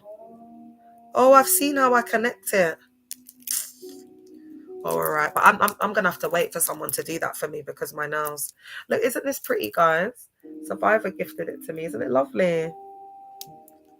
I think it's so pretty. Look at that, guys. You know, just looking at it just cheers me up. Look how beautiful it is. Do you know what it reminds me of? It's like a Barbie bracelet. How lovely is that? Oh, I love this. Look, guys. How pretty is this? You know, like even as I look at it, it had the little butterfly on it, but look, it came off. Isn't that so pretty? Look. I kind of feel like with the jewelry, it kind of reminds me of my childhood. And also, when I was younger, I used to have like a treasure trove, like a Bendigo Luffy. Yeah. And when I saw him messaging me, I just knew, man. Like but I know a lot of you lot respect these people in the sound doctrinal world, so it is what it is. But I'm just telling you what I see, chair, as a pretty girl. That guy's running that Bendigo guy's running away from a lot of he's running from himself. That's why he's so strict with all the projection, because he has to be that way. He has to give himself them stringent rules because he'd just be wild. I could see that in him. So it's all projection. Religion is not from God. It's not from Jesus Christ. Jesus Christ never chose Peter to build no church upon. The corrupt Romans and the elitists, they chose him. It was Mary Magdalene, the apostle to the apostles. They've tried to rewrite history. I think I'm meant to come here to talk about Mary Magdalene and expose it, actually. Guys, please don't think I'm going off. Are you lot still with me on this? But I think there's a lot of people though into the esoteric and going down this way. Can you let me know in the comments how you're feeling? Because I'm kind of talking about stuff that's from within. So, ooh, they don't like it when I talk about Mary Magdalene. Everyone should watch the Da Vinci Code at least once in their life. I haven't got to the end of it. I need to watch the rest of it. I'm going to do that this week or while. Because there's a lot of I'm not saying the Da Vinci Code is all completely true, but there's some truth in it. There could be some truth. Because I think because it's just everybody's interpretation of things, isn't it? Like, it's how you interpret it. All right.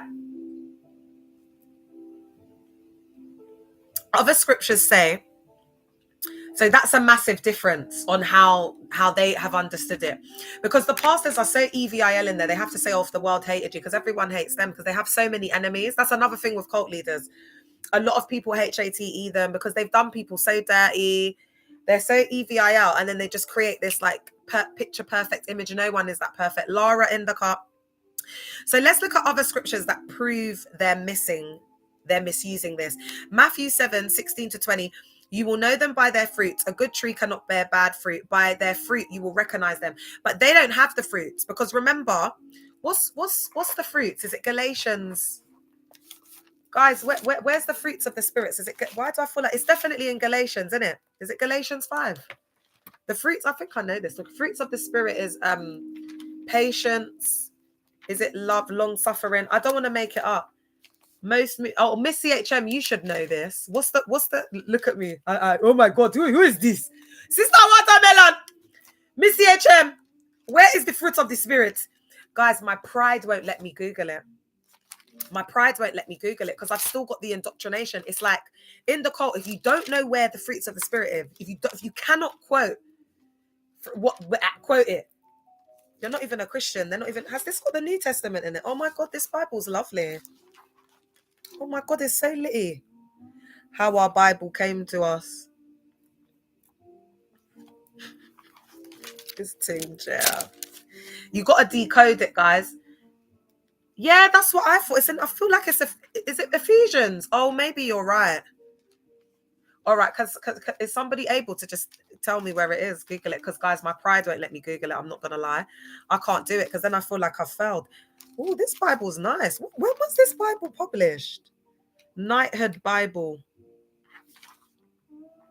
Oh, this is a knighthood. Oh, Knighthood Bible presented to Julie Allen. 9th of November 1969. Remember I tell you I buy books from thrift stores. Oh, it's Galatians. Guys, look at this Bible. It's so beautiful. Look at all the pictures. Isn't that stunning? All the pictures in it. It's beautiful, isn't it? Oh my God, there's something special about this Bible. I've slept on it. There's something special about this Bible. I've slept on it because you know the different versions and stuff of the Bible is important. Galatians 5:22. Yes, girl. Yeah, because we got Galatians. What's the honor thy prophet? Maybe this is it. Oh, I'm getting confused, guys. This is too much for one evening. Do you know what it is? Whenever I get into the Bible, I just get really, really triggered. I'm not gonna lie. I just get really, really triggered. It's so triggering. Like, even though I've been able to move on, this is really triggering. Is this triggering for anyone else? Is anyone else triggered? But also the symbolism and stuff that they put in it. For me, I don't know, man, guys. There's a lot that they've kept from us. Galatians 5:22.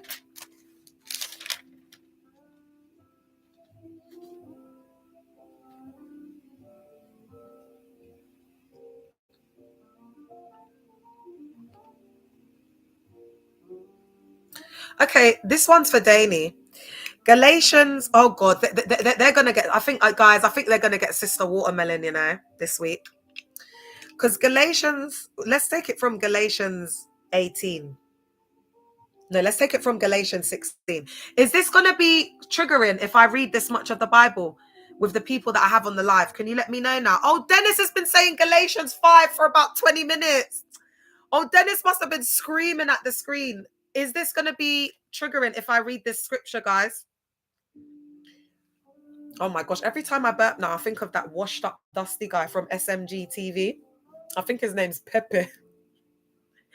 Every time I do a little belch, I think about it and I'm like, oh God, I don't want to look like that. Oh, it's because, you know, it's so repulsive. I was so happy when I caught him doing the belch. It was great.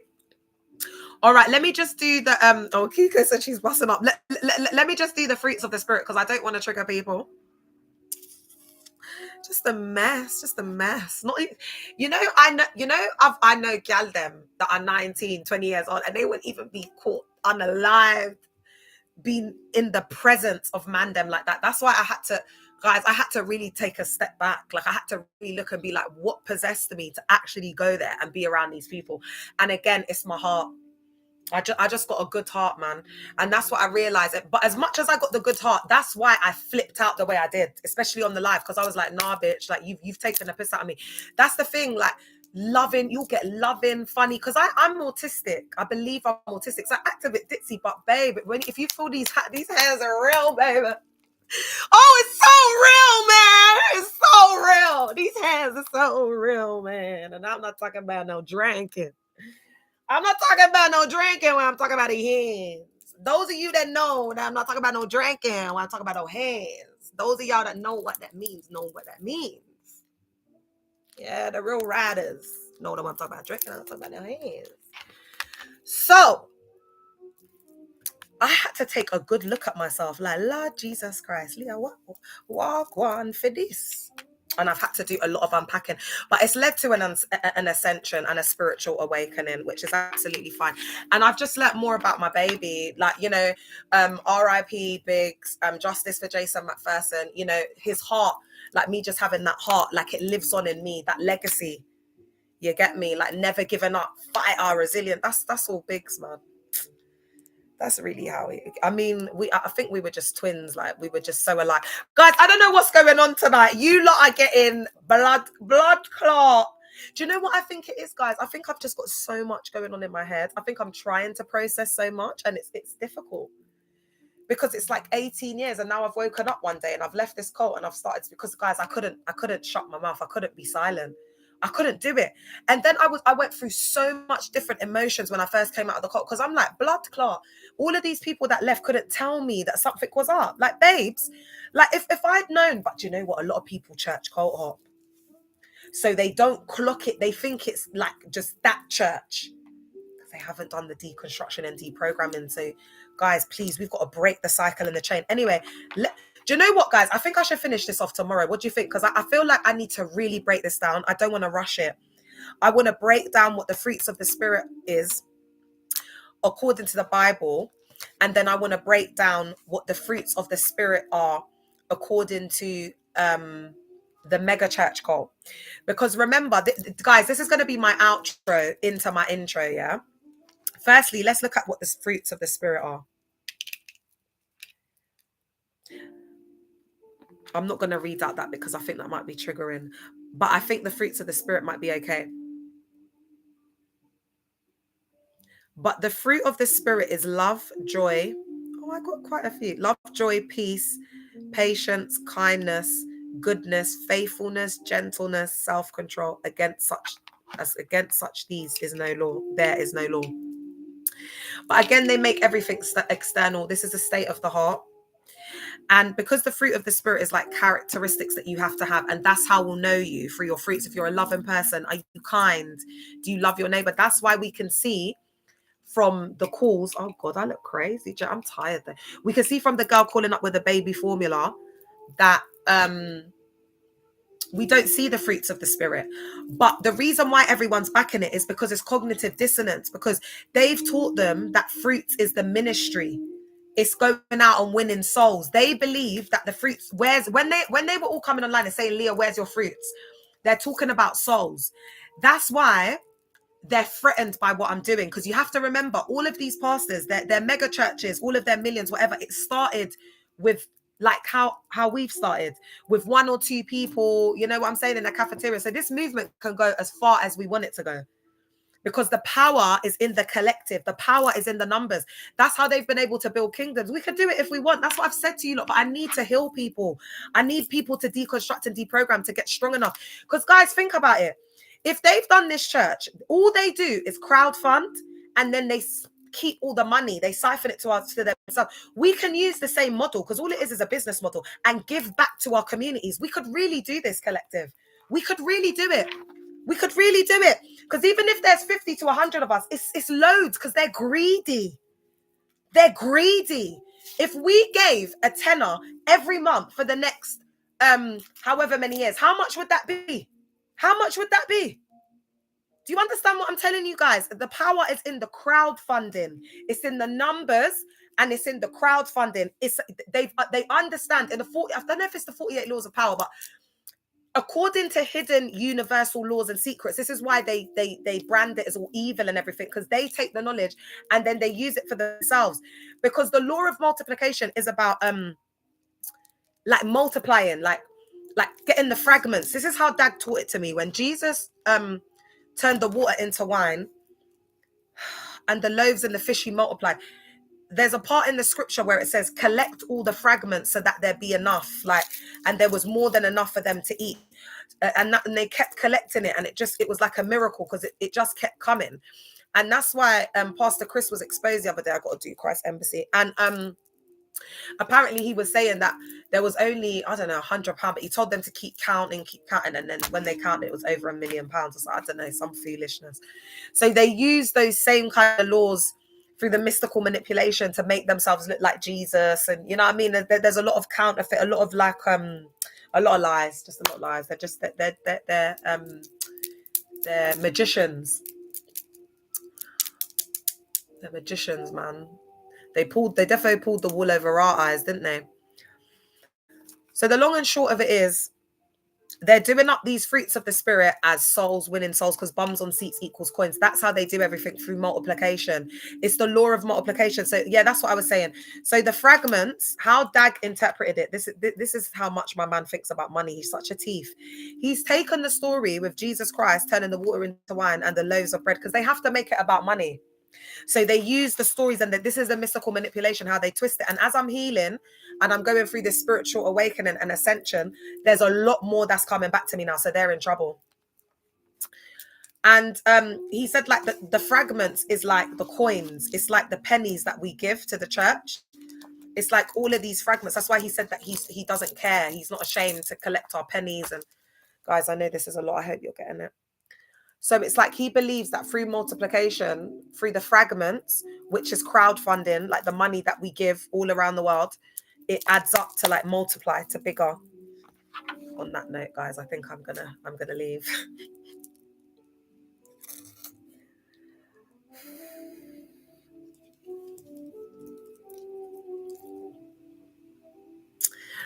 But I'm getting into a better space, guys. I think I'm going to start cleansing the energy in my home.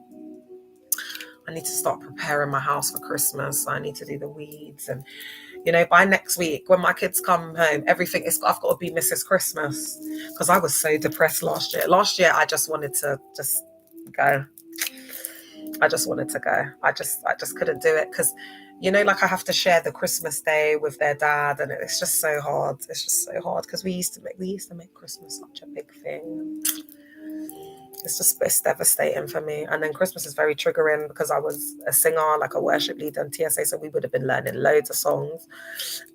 This is where like the ministry is so demanding, and they're calling you need to be in like 6 to 12 hour rehearsals. Guys, it was just crazy. Guys, does the AI come up in all of the lives? Have you seen that in all the lives? Because I don't mind, because I like AI. Oh, Madalish, don't. Guys, and this is the thing, 2026, I'm starting my podcast, and there's going to be many ways that I can hide your identity. What I'm going to have is, I think I'm going to have like a once a month, maybe like Bally Fridays or something, where like anonymous survivors can come on and we can distort the voice, and then you can wear like pink Ballys. I'm going to like customize them for the men and the women. So I'm thinking I think it's going to be a powerful year, because I think a lot of people are waking up now and realizing how dirty the cult done them. So I'm hoping by like 2026, when we start doing up the podcast, guys, I'm like, so bad. But I don't care. Like, I just feel like nakedness is healing, and it's sensuality. And there's an artist that I found, and she has a lot of that, like sexuality and nakedness in her video. And I'm like, do you know what? This is the way that God intended it. We should be able to, like, I can look at bodies and not have a schmegschal feeling or anything. That's when you achieve that Christos love. Do you know what I mean? Just look at the purity of it. Like, instead, I see it as art. I see us as artwork. And God does call us masterpieces, like, fearfully and wonderfully made in his image. So we are like Mona Lisas. We are like, like a masterpiece. So that's how I see myself. And so it's really crazy that these pick-me's and these 304s, they just don't love themselves. Not even a bit. Not even a bit. They haven't got a clue. If you ask them, how do you love yourself? What is self-love? Like, they'll just give you words, but they can't practically tell you how to achieve it, because they haven't achieved it. And on that note, I'm going to go. Guys, I love you all so very much. I've loved the live. I've really enjoyed it. I think we've needed something like this, like just a little long one. And it's on YouTube. The full recording is on YouTube. Glory be to God. Because what would we do if we didn't have technology? Oh, guys, I love you guys so much. Oh, but don't worry, guys. Tomorrow, we gotta get it cracking a while over. I'm going to do a live tomorrow evening. You might even get me on in the morning, It depends. Night, Empress. It depends. Night, everybody on YouTube. Guys, we're getting a little community on YouTube, I can't lie. Because I'm not going to lie. Guys, I just want to say to the YouTubers, I'm really grateful for you guys. Because it's hard to get to build YouTube, and Instagram. Oh my gosh, because TikTok's a lot easier to buy, because TikTok's just messy. Like, come on, you can see the thing with Danny. Like, anyone can get like, like some followers on TikTok if they're beefing, and you know what I'm saying? But on YouTube and Instagram, that it's a different beast. It's a different, like the social media platforms like Facebook, they're different. So I just want to say I appreciate you YouTubers. Some of you might be trolls, but I know not all of you are, because the chat's been blowing up. Dennis, appreciate you each and every time, King, man. Big up yourself. Big up yourself, Kokunga. Big up yourself, Ruth. For the people that have been on here from the jump, that can't reveal their identity for whatever reason, I love you, Anonymous Collective. You're my favorite. And I want to do this little thing I'm feeling intuitively to do it. I feel like there's some people who are watching me that are anonymous. You might be on the FYP, whatever. You're on the periphery, you're on the fence. It's been a while since I felt to talk about this. Now is the best time to leave. I'm talking to you. Yes, you. I'm talking to you. Around Christmas is the best time to leave. I know you've been thinking about it, so just do it. Christmas, they're busy, they're occupied, but it's also the busiest time, so it's easier for you to kind of just slip out. Remember, you've got the watch night service, so that there's a little break that comes around once a year. So this is your chance. This is your only chance. You've got to get out. So once they do that Christmas, they'll be doing all the Christmas stuff, and then you'll get that little break, because usually with the bank holidays and stuff, they can't take that away from you because of how it happens, because it's a Christian nation. They wish they could. And then you just don't return. But I feel like a lot of you have been planning it. And if you're sitting on the fence, just leave, bitch, because by 2026, there's going to be a lot of people, they're going to be ashamed and sickened to their stomach for supporting the cult. And that's all I'm going to say. But one thing I will say is, again, guys, before I go, please remember to pray for our star key witness. I can't say more than that. I would just like you to pray for them. The next 2 weeks is going to be the next 2 weeks I'd say for the next 2 weeks, it's going to be absolutely crucial. Yeah. But then over the next 3 months is going to be, yeah, guys, just please keep it in your prayers, whatever spiritual practices you do, however you communicate with God, however you believe that God hears you, or whatever, please. All right, then, bye, TikTok. I'll see you tomorrow. Have a lovely night. Bye. Bye, guys. Love y'all. I got a related 4,000 views. What the helly? What the helly, auntie? What the helly, Barry? How did I get 4,000 views tonight? What the hell? Because you know that the trolls say I'm that I tell lies. So I just thought I'd show you guys in case because you don't always say that I'm lying, don't you? You always say that I'm lying, and you always say that I'm getting gassed up and I'm not telling the truth. So there you go. Those are the receipts. Can you see it in 4K and 4K? Eh? My God, what a blessing. I think I'll just screenshot it to rub it in their face, because reaching 4,000 people, it's not bad, is it? For a little couple of hours on the internet, reaching 4,000 people heard the Message Collective. They heard our voice. They heard our truth. Because remember, guys, as I sit here, I don't sit here alone. I sit here on behalf of a collective. I don't represent myself alone. And that's why I hope that you guys can see it's taken so much strength and resilience and willpower in me to not respond to Danny, to not lower myself to that. And I need you guys to remember. You know what, bitch? You lot better remember it when I called for the protest, because I've built these accounts again. I'm letting things slide. I'm letting gal them have their name in my mouth because the overall collective have told me to ignore it, to block, to this, that, and the third. So when I call the protest, guys, I hope you lot are going to be outside with me, because I shut my mouth for y'all. Do you know how hard this is for me to do? That's why I have to go within now, because I've got to get out the anger, the rage. I've got to channel it in another way. All right, guys, I absolutely love you. I love YouTube, man. I love YouTube. I never thought I'd like YouTube that much, And again, I was never going to go on YouTube. It's God that's pushing me. Even to do the podcast, it's like this SMG TV thing had to happen in order for me to be like, all right, I'm going to jump out. I need to do my own podcast now. Because if this is how they make women feel, if this is how they treat women, oh my God, I look get out. I don't care. If this is how they make women feel, like the only reason I can handle it is because I'm a gangster. But certain gal, they won't be able to handle that, man. It's out of order.